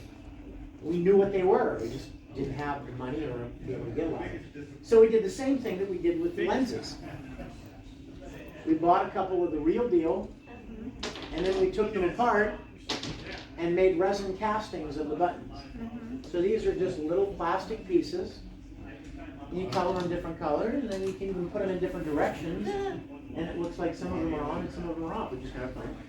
Of course, they don't do anything, right? But do they really need to? I mean, think about it. If you're shooting a television show, right? What's your name? Katie? Tegan? What a cool name. Tegan, let's pretend you're watching an episode of Star Trek. Pretend you're sitting in your living room and you're looking at a television screen. You with me? Imagine you're watching this Star Trek scene and Captain Kirk is pacing around the briefing room waiting for a call from Mr. Spock. Where's Mr. Spock? Why hasn't he called me? I'm waiting for a call from Mr. Spock. Ooh! Kirk here. Are you looking down there? No. No, of course not. You're looking here. You saw me do that, and you assume I did it, but you didn't actually see it. And when the sound guy puts the finishing touch on it, click, puts that little sound effect, you totally sell the illusion. So, they don't really need to do anything. And you notice there are no chairs in here. And there are no chairs in here for the same reason there wouldn't be chairs in the original briefing room if we got on a bus and went to Desolate. Because again, if you're going to save money, you don't build 20 or 30 chairs. You build 10. And then you move them around depending on where you're shooting. Because if we're shooting a scene in the briefing room, we're not shooting on the bridge. We don't need chairs on the bridge. So those 10 or 11 chairs would float around the set depending on where they were shooting. Any questions? The card slots, those are fake? Yes! There's so many fun things to talk about, and I always forget them. Just like these buttons are fake, those tape slots in front of the buttons.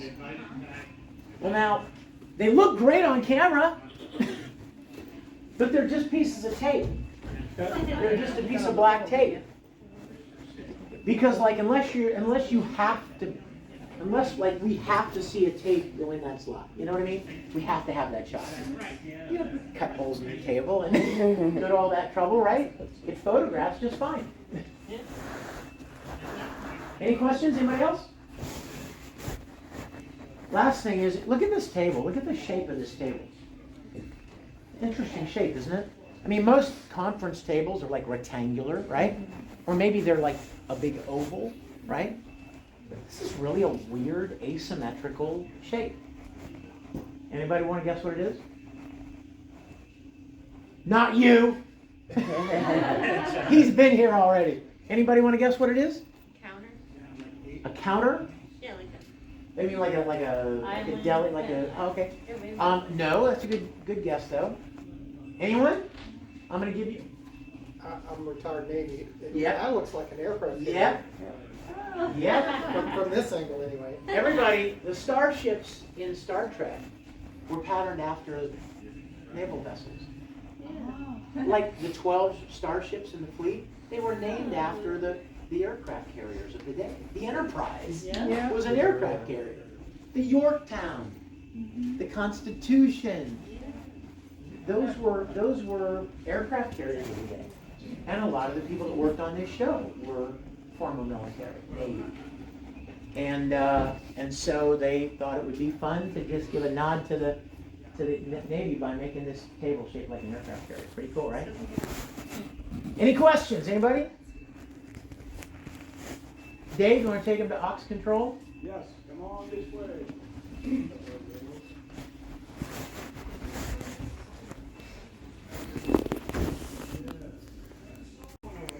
Oh, there you go. Wait a minute. Get it all here. Okay.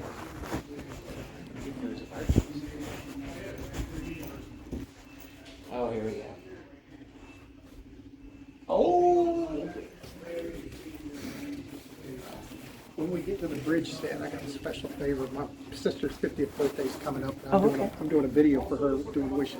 Oh, my and gosh. If you could sit on in the captain's chair with me beside you and you wish her a happy birthday. Absolutely. You would make We my will. day. We will absolutely do it. Thank you.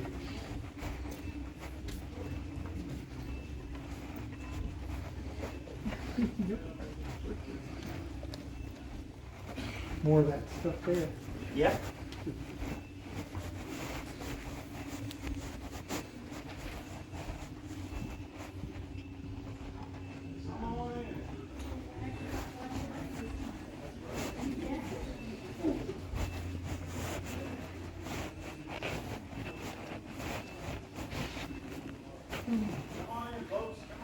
Come on.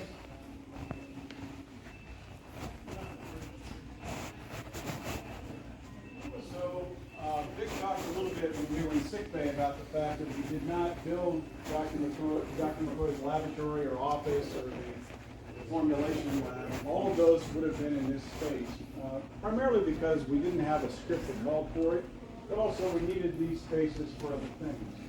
And one of the first things that we needed a space for was the quarters for Lolani. So she was the Orion slave girl that you may remember from that episode. This was part of her quarters over here. There was a bed that was placed here. It was grouped a little bit differently. When Captain Kirk kicks Lou Ferrigno in the chest, that all happened right there. So that was a big day. Kick almost killed himself. Falling on a mattress that day. But then the next episode was our mirror episode, fairest of them all. And in that episode, we needed a place for Spock to take control of the Enterprise. We needed auxiliary control.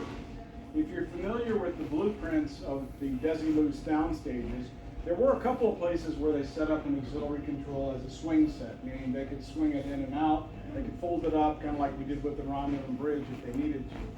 And so we turned to Will to create for us auxiliary control, which is really kind of like bits and pieces and parts and all different things. So I'll let Will describe that. Yeah, this is one of the few sets that there's no floor plan from the original series. This set is in history, so we literally built this set from scratch just from watching, however many thousands, it seems like hours of heat, watching the show, which is torturous, watching Star Trek for thousands of hours sucks. But anyway, but this set was they put together quickly, and they used different elements. The view screen was from the pilot episodes, The Cage, and Where No Man Has Gone Before. This section was from the engineering, and between season 1 and 2, they remodeled engineering, and they removed one of these. There were 3 of these consoles, and they removed one. And when you were over there, remember there's 2 consoles with a ladder in the middle, where there used to be 3 across there. So they used that for here, and various other little pieces that they used in here. This is new, but it just created a really awesome set in the way that there's 2 different planes on this wall and this wall. Adds some real dimension to it, but when you're looking at it on TV and trying to figure all this stuff out, it's very hard because you're looking at it on a 2D screen to see, okay, well, what angle is that wall's at a different angle? What angle is that wall at? And to be able, it was a lot of work to get it right. And I think on the mirror episode, when this is in there, it looks incredible, I think. It looks super accurate, just like the original one did. So anyway, I was happy. This is one of my favorite sets in the series, and I was happy to be able to have the opportunity to build it. And in the spirit of Star Trek, we talked about in the engineering room, they had these wall things on the wall that were packing material. Well, when we were in the middle of building this set, I had gotten a new Hewlett-Packard printer, and this is the packing from my printer. I was like, I'm taking that and sticking that on the wall in our control room. So we painted it and stuck it up here. So if you may have this at your own house, you know, if you have that same model printer. But anyway, any questions? Just a couple more things. I just wanted to make sure that you saw. You know, this is something we didn't see in the briefing room. And I think Vic probably talked about that a little bit, right? Yeah. So these chairs were actually knockoffs of a very famous design that was done by Saarinen for Knoll, which is a high-end office furniture manufacturer in Michigan. These were made by a company called Burke. They were knockoffs. They did ones with round bases as well as these star-shaped bases. And they were sold as kitchen dinette sets in the 1960s. If you watch The Cage, which is the pilot episode of Star Trek, they used them just like this. There wasn't any doctoring done to them. But later, as the series went into production, as you'll see when we get to the end of our tour today, they spray painted them, they glued on some triangles, they put a different chair back on them, and really transformed them into something very unusual. Someone asked if it's possible to find these chairs today. Of course it is, but the price has gone up a little bit because of all of us Trekkies, you know, who are buying these things and snapping them up.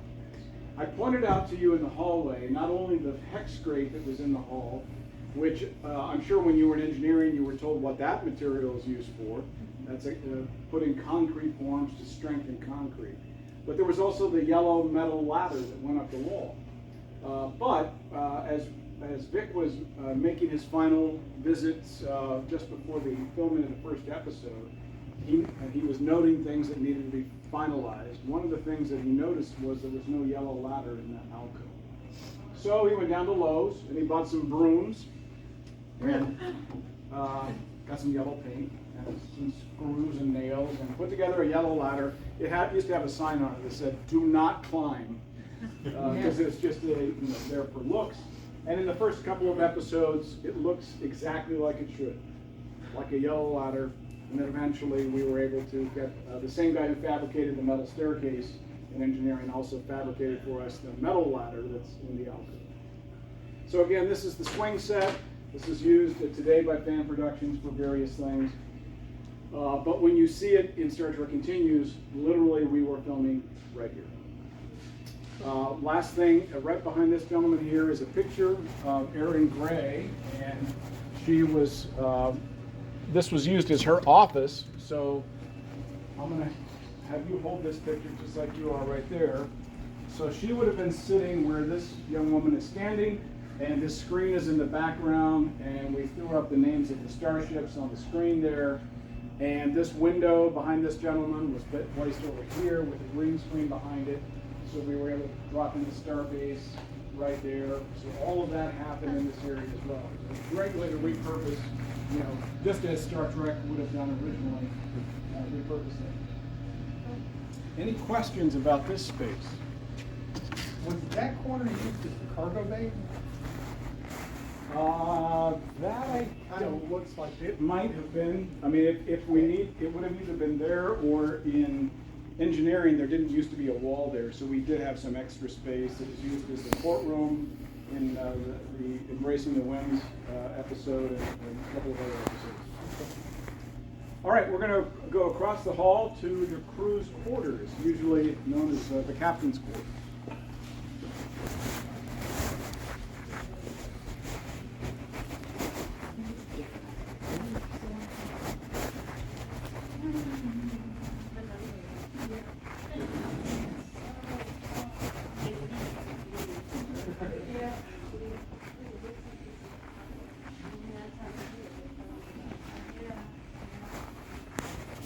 Could you take me a picture real quick, standing for that?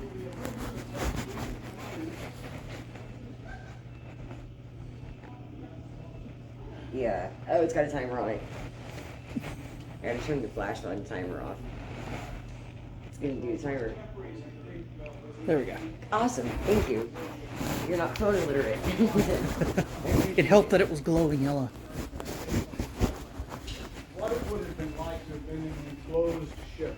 And so this is a very flexible space. It was designed as a crew quarters. It could be dressed as any number of things.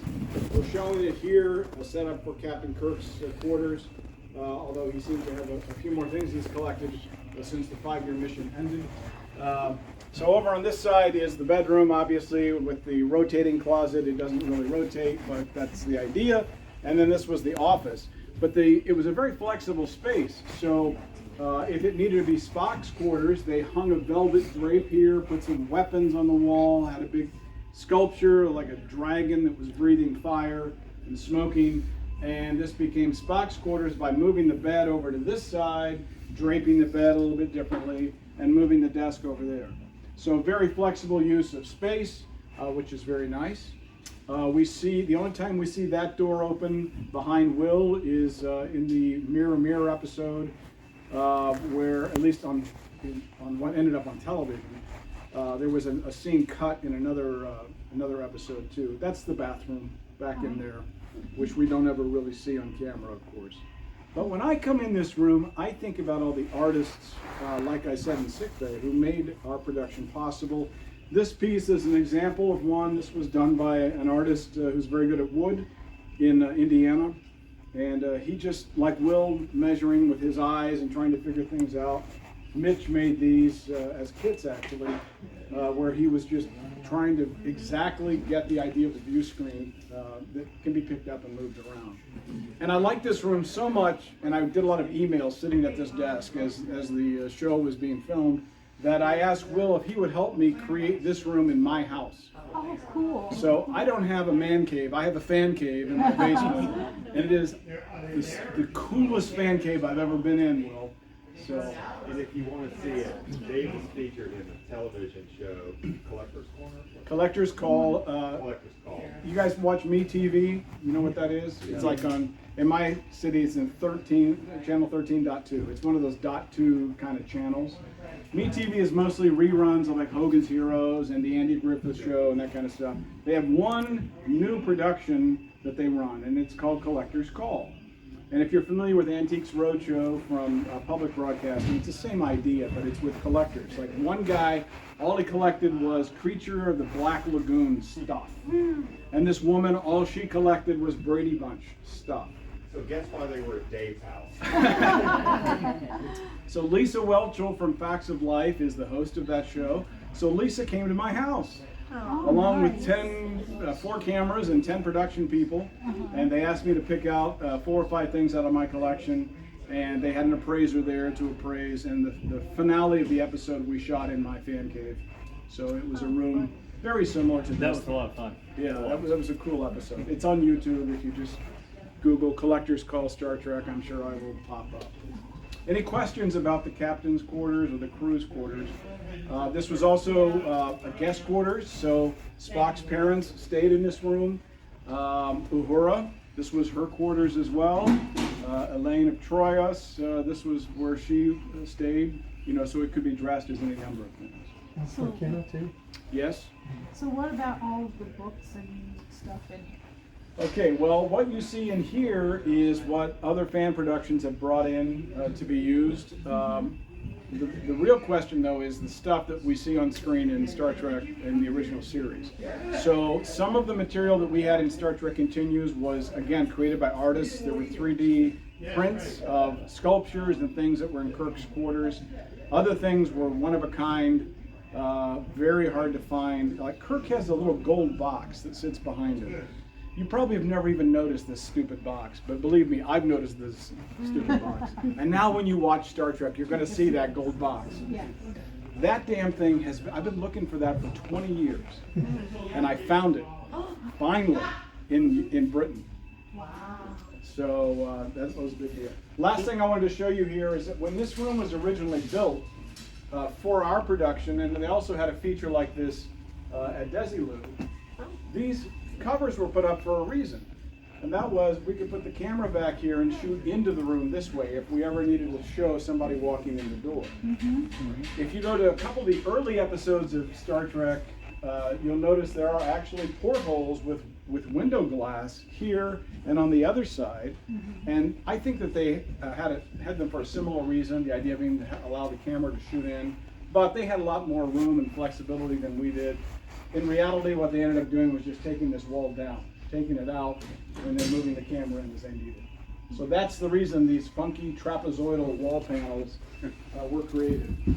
The last point I want to make about trapezoids is one that Will helped me with. So you'll notice the bed over here is just sort of a standard issue twin bed. It's got that sexy fabric on it. Looks very mid-century, very modern. But one of the things that the art director, Matt Jeffries, loved was trapezoids. Trapezoids are everywhere in Star Trek. So are hexagons. So here's a trapezoid here. The desk is a trapezoid. The pillow is a trapezoid. And in the original version of the drawings of this space, the bed was a trapezoid. So when it came time for me to create one, I asked Will to give me the dimensions, and he worked it out for me. And I went to a boat cushion manufacturer that makes like pontoon boat cushions, and I had myself a trapezoid bed cushion cut. So mine's a trapezoid. Nerd. Awesome. It is extra firm. All right, let's go out this way.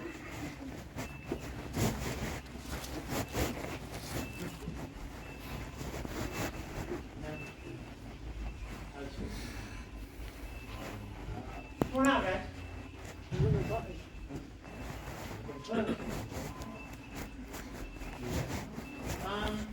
Get from here.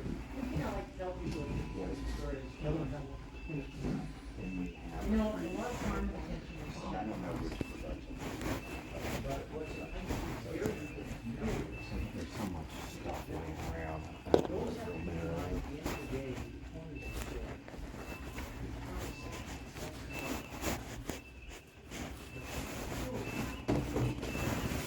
The reason that you spend as much time making the sense of what you do is so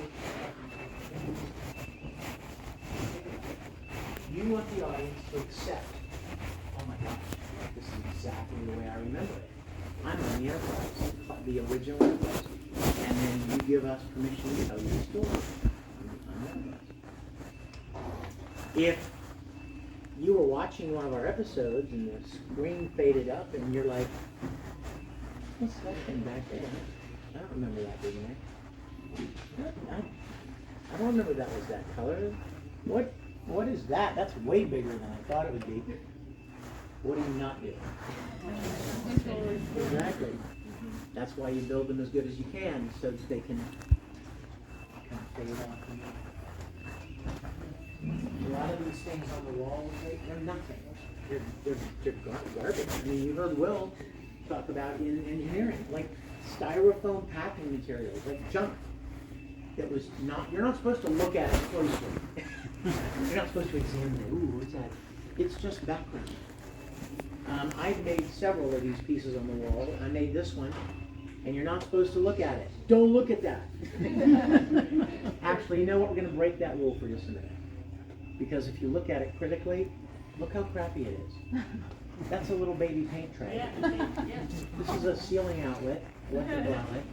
That's just a drain, right? A valve. This and this and this are some sort of plumbing things that I cut in half and glued on there.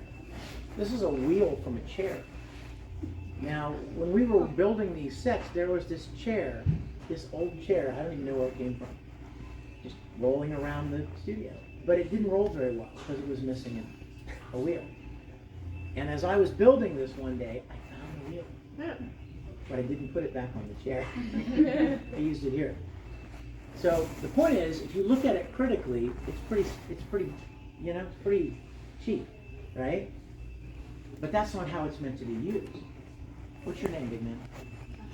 Asher. Why don't you do me a favor? Can I borrow you? Stand right here for me, Asher. And can you step out of there for a minute? Come here, face me. So let's say Asher is an actor in our Star Trek episode, okay? Now, look at this picture. What is that behind him? No idea. It's not important. Exactly. Right. It just breaks up the background. Yeah. It's not a plain, ugly gray wall. It provides some color and detail. Yes, but you're not, if he's doing his job, you're not looking at that. It works perfectly as a background piece. And that's all. Any questions? Good job, Asher. You killed it. You guys ran through all these quarters a lot. Oh yeah. Oh, yeah. Oh yeah. Mark, Yeah. Seth? Yeah, right.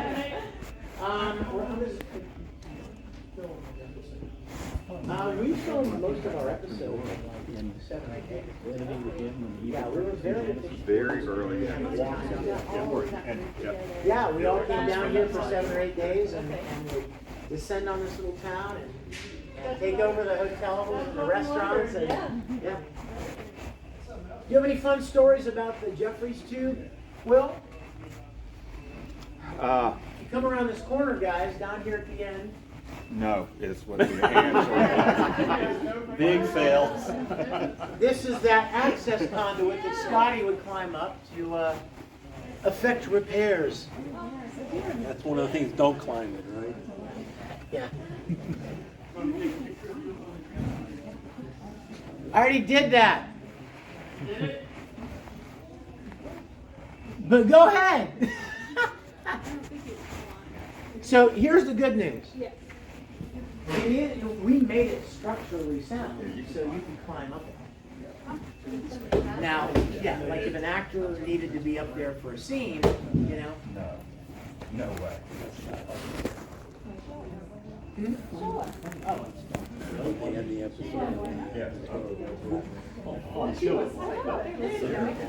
Normally,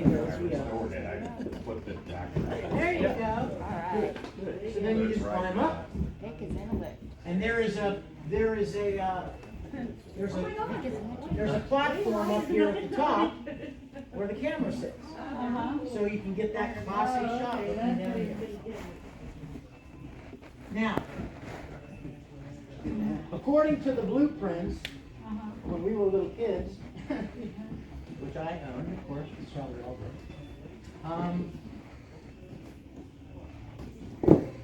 There's a little step. Anyway, anybody have the Oh yeah. the blueprints when you were a little kid? Yeah. Well, the Enterprise was huge, probably 928 feet. And there were these everywhere. These access conduits were everywhere. But you don't build a whole bunch of them, right? It's a TV show, you don't build a bunch. You just build one and then you repaint it, you move these pipes around, or you change a couple of details and suddenly it's a different tube, just like the crew quarters. That's the entrance to the hangar deck, where the shuttlecraft would normally be.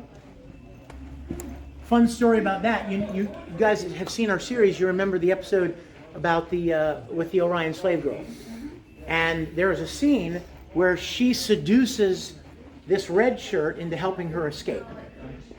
And they come running down this corridor, and they turn this corner, and they run toward that door, and he activates the doors, and the doors open up, and there's the shuttlecraft behind him, and they run out there, right?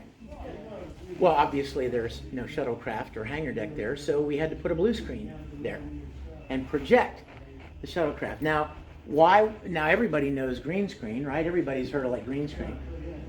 Why didn't we use a green screen? She was green. Exactly. Oh, yeah. We got on set. Very smart. We got on set and we're like, oh crap. The Invisible Woman. Yeah. The girl's green. So we had to change it out, make it a blue screen instead of green. And it's a good thing that the red shirt that was with her was not a blue shirt. Then we'd really be in trouble. Orange screen. I don't even know what it would be. Chartreuse screen. Any questions, anybody? Where were you when you were hanging in the air? Right back here. That is a great question. Yeah, right back there. And we did this fun thing when Apollo was supposedly lifting me up in the air. He kind of threw me against the wall, and then he turned me around, and then he started lifting me up. You know how he did that? We put a box here, and I just went like this.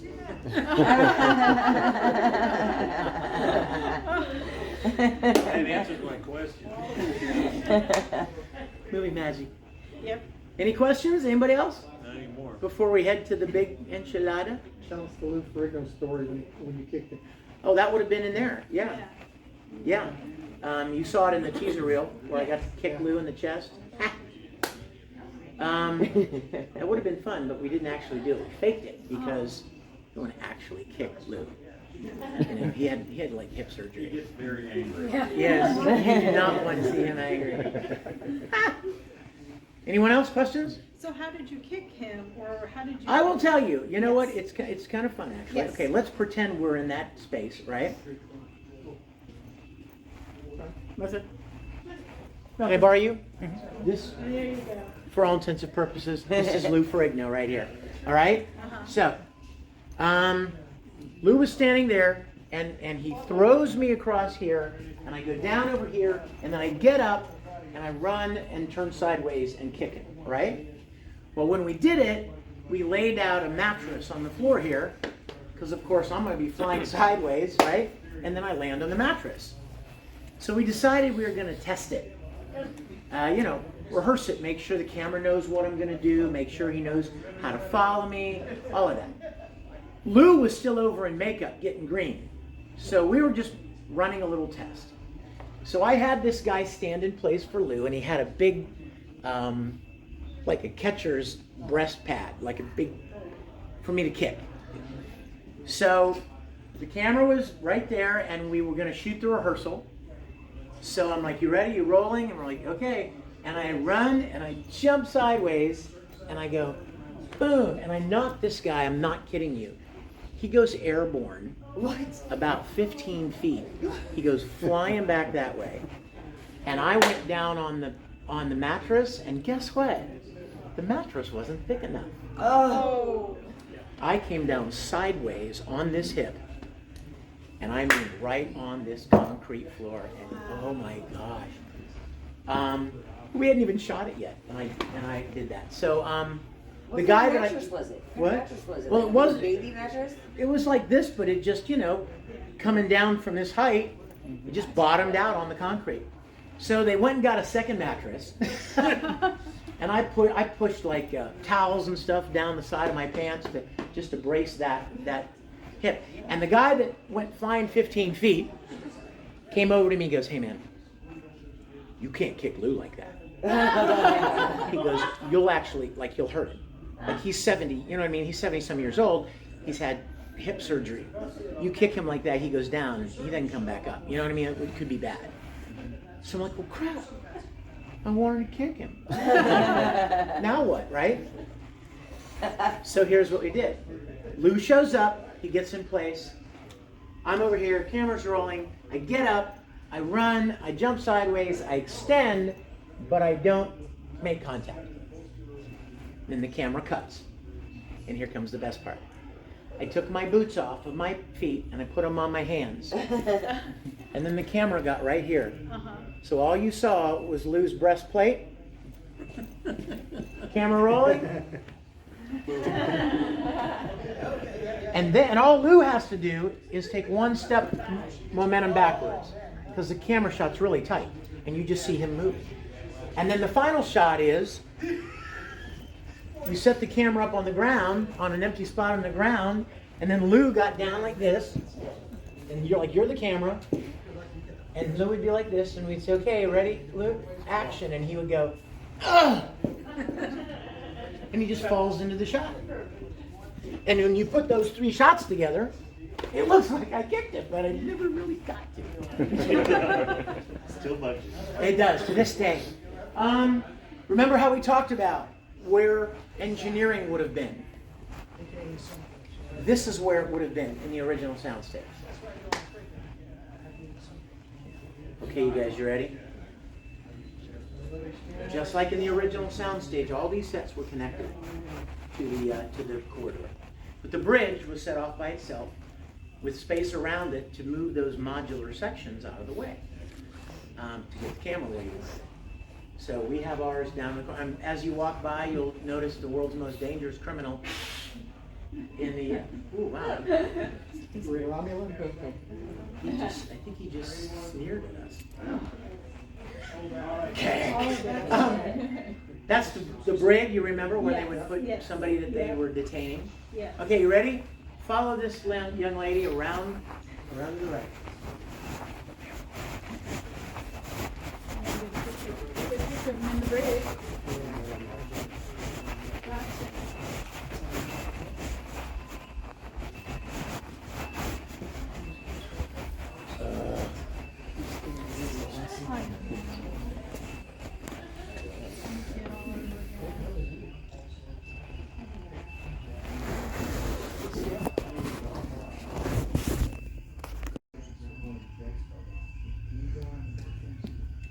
I love how you're standing here.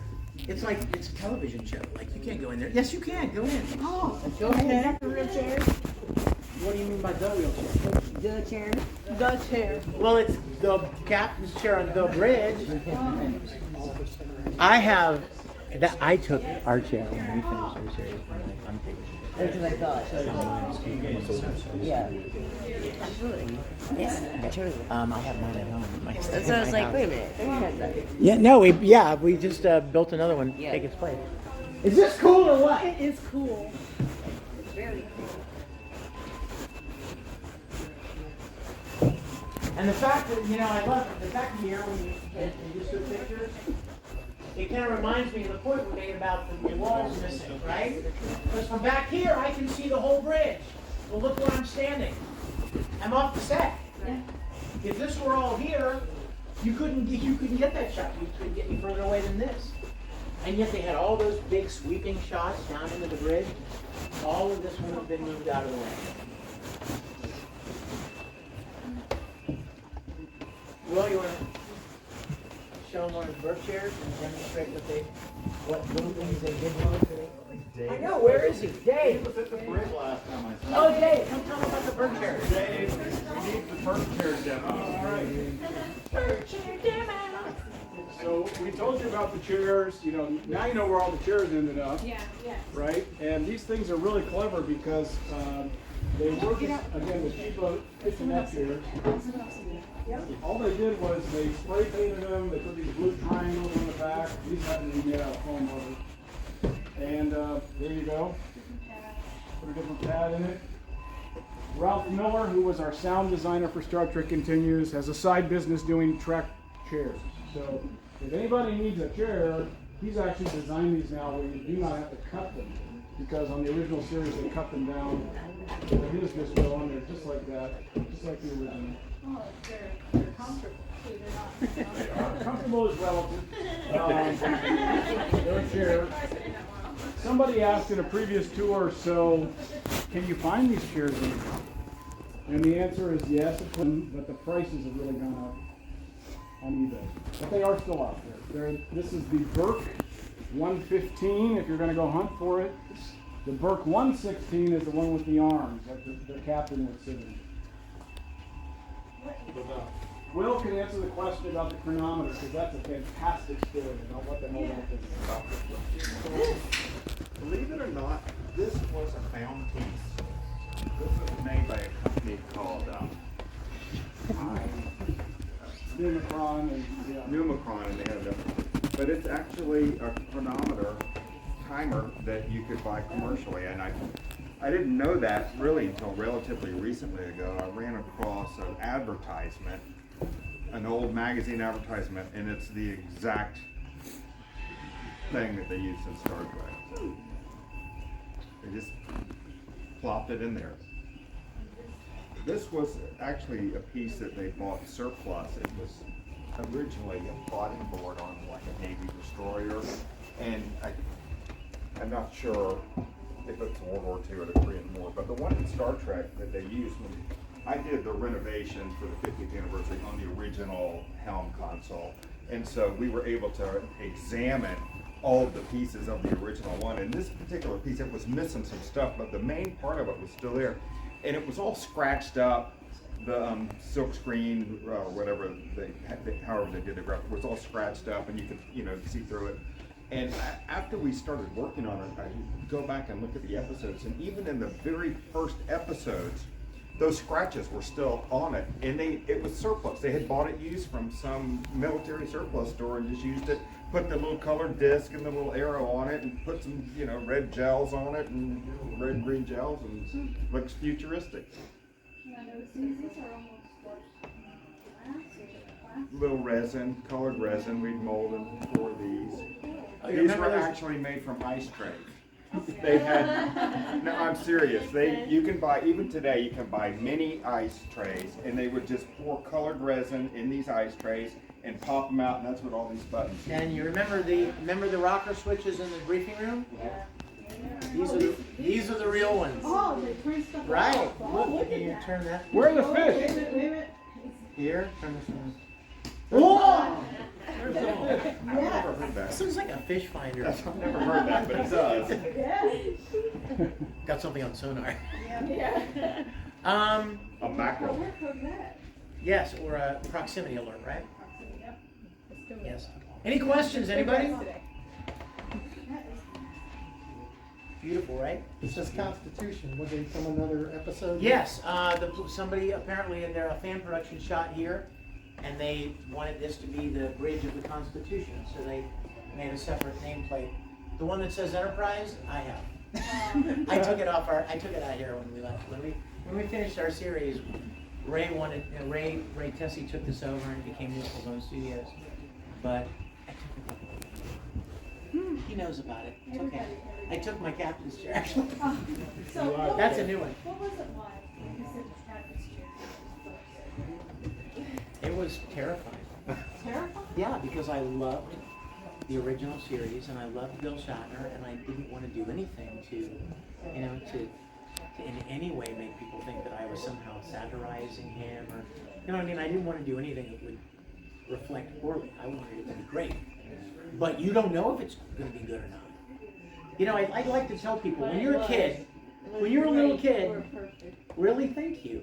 When you're a little kid, you imagine like, oh, wouldn't it be cool, like fly a stealth bomber? But you know what? You can fantasize about that because you're never going to get to do it, right? I'm never going to get to do that.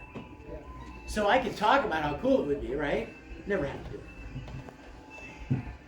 When Chris Doohan and I were standing behind that door, and the camera and the crew were out here getting ready to shoot the first scene, Chris and I were standing inside the turbo lift, and we looked at each other, and we're like, oh my God, can you believe we're doing this? Are we really doing this? And he literally looked at me and goes, I'm doing exactly what my dad did 50 years ago. He's wearing that uniform, and he's going to walk out and go to that engineering station just like his dad did 1,000 times. And I'm standing there in this beautiful uniform, perfect uniform, and then when those doors open, I've got to come out here and be Captain Kirk. And I'm like, oh. It was a little daunting. When you love something so much, you know what I mean, and you want to honor it. You don't want anyone to think, oh my God, that's horrible. So it was scary. It was scary until, you know, a few episodes in, and then you start kind of settling. Now, what about the last episode, Vic, when you came out those doors the last time? Yeah. Which is the month of November, December, and what you're holding? Probably. Yeah. Episode 11. Yeah, we organized our schedule so that the very last thing that we shot was that walk around with Admiral Kirk taking one last walk around the bridge. Empty, dark, damaged, smoke lingering in the air, wires and stuff hanging down. And we scheduled it so that would literally be the last thing we shot. And everybody from every department came over to this side, and we're all standing around here. And it was very dark, you know, just a couple of streaks of light across it. And we shot it several times, and it was hard. Because, I mean, I knew it was going to be the end, you know? But what an iconic image, though. Admiral Kirk taking one last walk around the original Enterprise bridge. You know, just don't see that. Yeah, the uniform looked like you were leading right into the motion picture. Yeah, that's exactly what we were doing. Because if you remember, you know, Kirk said 2 years as chief of Starfleet operations may have made me a little rusty, but I wouldn't consider myself untried. Remember when he said that when they were on their way over to the new Enterprise in the motion picture? He said that to Scotty. Our intention was to pick up where the original series was canceled and finish the 5-year mission and leave everybody right where they were when the motion picture came out. Explain why Spock went back to Vulcan. Why did Dr. McCoy quit the service altogether? Why did Kirk take promotion? Everybody knows how much Kirk loves his ship. Why would he ever give up command? You know, those are great stories. This is a compelling story to tell. Any other questions? Anybody? So how did you get John Delancey? Well, some of you may or may not know that I do a lot of voice work, a lot of animated voice work for animated shows, video games, stuff like that. And I've done so much of it that I've done a lot of Comic-Cons as a voice actor, yes. And from doing the Comic-Cons, I met and became friends with Aaron Gray, Lou Ferrigno, John Delancey, Bill Shatner, George Takei, Colin Baker, Nicola Bryant, Cass Anbar, Rekha Sharma. So all of our guest stars, Ann Lockhart, they were all people that I knew from the convention circuit. And so I called John one day and I said, hey, I've got this story I think you would be great for. And he's like, what, is this your Star Trek thing? I'm like, yeah. And he goes, well, send me the script. If I like it, I'll do it. And I sent him episode 9, and he read it. He's like, this is a great Star Trek story. Yes. And he did it for nothing. So very, very grateful for that. Any other questions at all? Yeah. Yeah. You gonna do some more? I wish. We wanted to do more, but conditions changed toward fan films and what you could and couldn't do. But the good news is that CBS let us finish. That's the best part. They could have called me and said, you're done. Don't release anything else or you'll be sued. But we had a great relationship with them. They would call me and they would say, hey, can you move the disclaimer on your website that says we're not affiliated with CBS? Can you move it from the bottom to the top? Like, yes. Can you do this? Yes. Like, we were very agreeable to anything they said. So when they called me and said, they could have said, when they called me, they could have said, you're done. No more.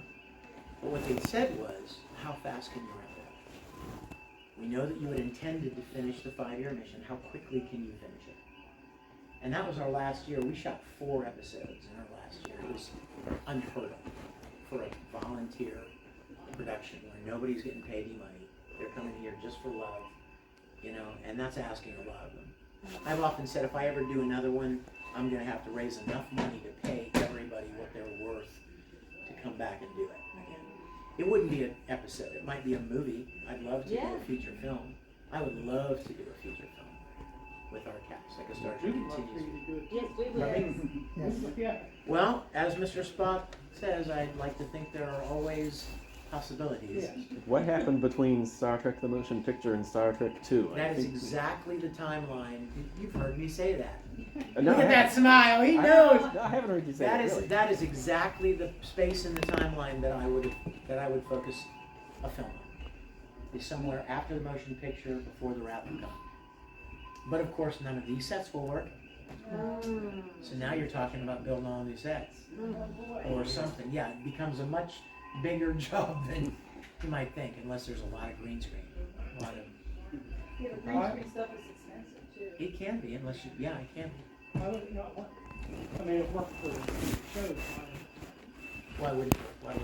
You said this set wouldn't work if you. Well, no, because the motion picture is a different enterprise. None of this is the original series. The motion picture enterprise and the Wrath of Khan enterprise isn't looking anything like this.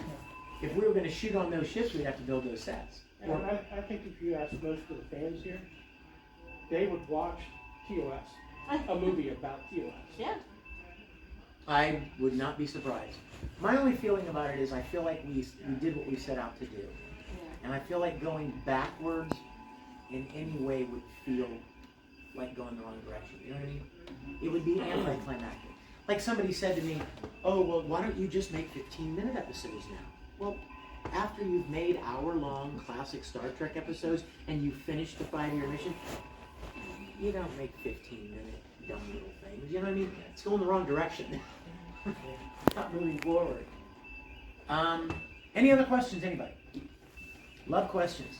Any questions about anything you've seen? I noticed that every episode was a continuation of an original episode. In other words, if you never watched the original from the 60s, you got lost. You didn't know. Well, some of them were standalones. Oh, yeah. Lolani was completely a standalone. Hold on. The White Iris was kind of a standalone. The Civil War episode was a standalone That was episode.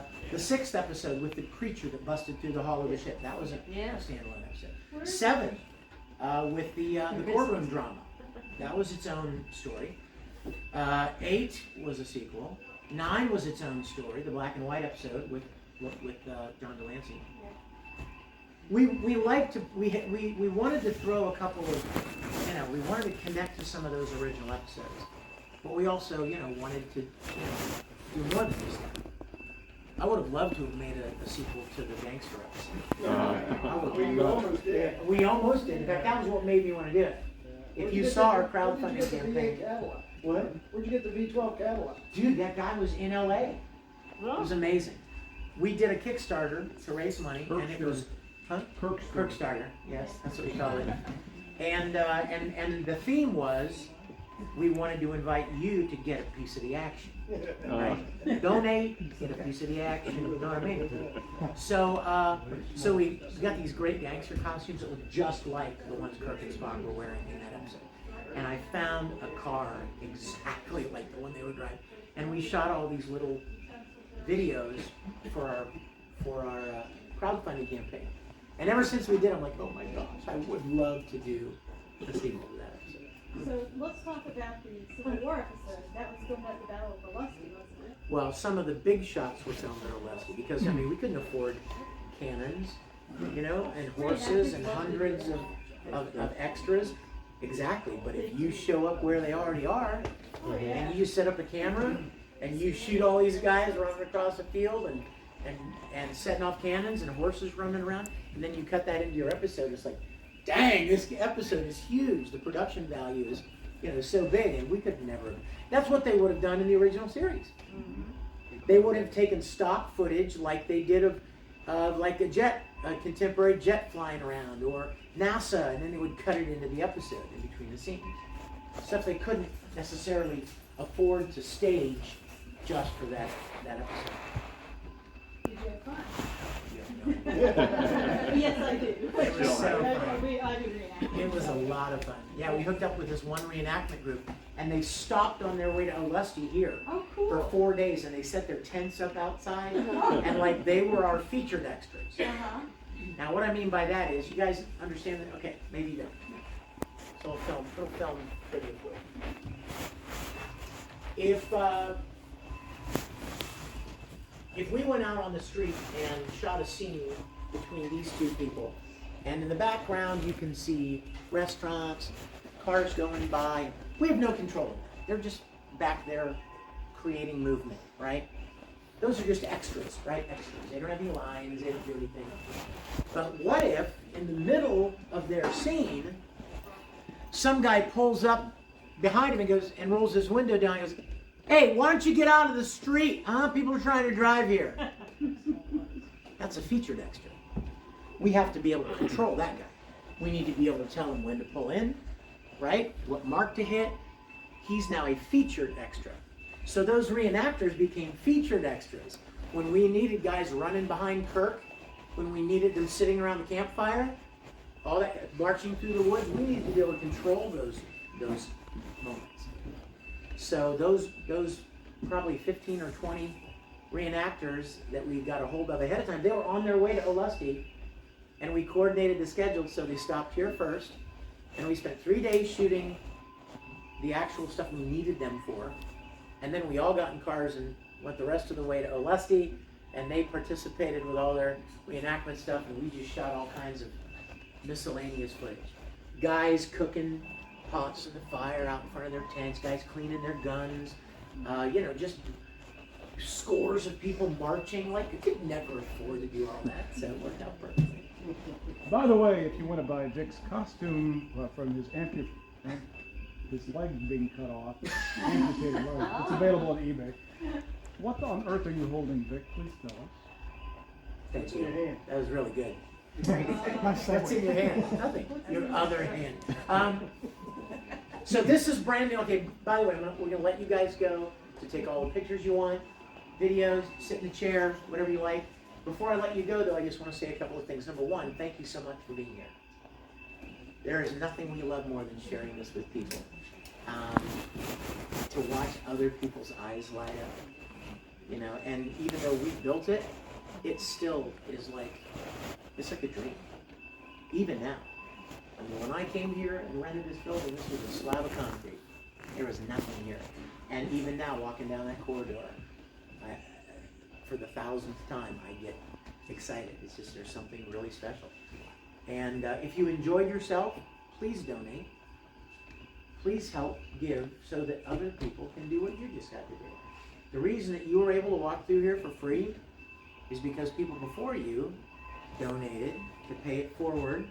They came through, they enjoyed it, they help out, because even though we're not charging anything and nobody's making any money, the guy that owns this building still wants rent every month.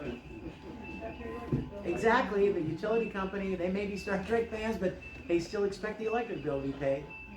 So there are hard costs to keeping this alive for people like you all over the country and internationally. Can you imagine? There are millions of people that would love to do what you just did for free.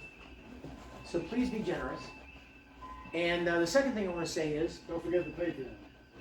what? Yes, and one of the ways you can donate is Patreon, which is, if you don't know, it's a website that you can sign up for, and it will automatically debit $10 a month. You'll never even know it. I mean, you'll never miss it. But imagine if 100 people did that. You know. I'm going to go over to this table right here for just a few minutes. I have our entire series on Blu-ray. And the reason I say that is because if you watched it on YouTube, you haven't watched it. YouTube is so heavily compressed, you know what I mean, for streaming. On Blu-ray, it looks absolutely amazing. So I've got our entire series on Blu-ray, though they also include bonus features, behind the scenes, blooper reels and stuff, and I've got some pictures from our series. So I'm going to go over there if anyone would like anything over there. And this is the last thing. This is brand new. You're the first people to get to see this. I'm very excited about it. This is if you were a little kid, when you were a little kid, did you collect the Star Trek calendars? I Still do. Right? Every year. Still do. Well, I decided Star Trek Continues needed a calendar. So this is a Star Trek Continues 2023 calendar. Every page is a scene from our series, from each of our episodes. And it's a beautiful, beautiful keepsake. And I only had 100 of them made. And they're going fast, so, and I'd love to sign them if you'd like to take one home. So I'm going to go to the table here, and thank you guys so much. Any other questions? Yeah, I wanted to thank you for your contribution to the music for all this. Oh, wow. Yes. I'm a hobbyist musician. So. Oh. And a Trek fan, so. Yeah, the music to me was one of my favorite parts. Choosing music selections and even writing some things for certain moments. I felt like the music of Star Trek was its own character. Yes. I mean, it had such a distinctive feel to it. Especially to be in Rochester when the Empire Film Orchestra recorded 3 of our episodes have their own soundtracks written by Andy Farber, their own music. And to be in that room and to hear those kids sight read this music and lay it down That was something no one's ever done either. Yeah, No fan production has ever had a full orchestra play original scored music. That was awesome. That sounded like Star Trek music. Yeah. Yeah. Thank you guys. We just love having you here. Spread the word. We're going to be back in December and January and February until it gets too hot down here again. And if you have any questions, ask any of the people here. Take all the photos you like. And I'm going to go hang out there for a few minutes if anyone would like anything, okay? Thank you guys so much.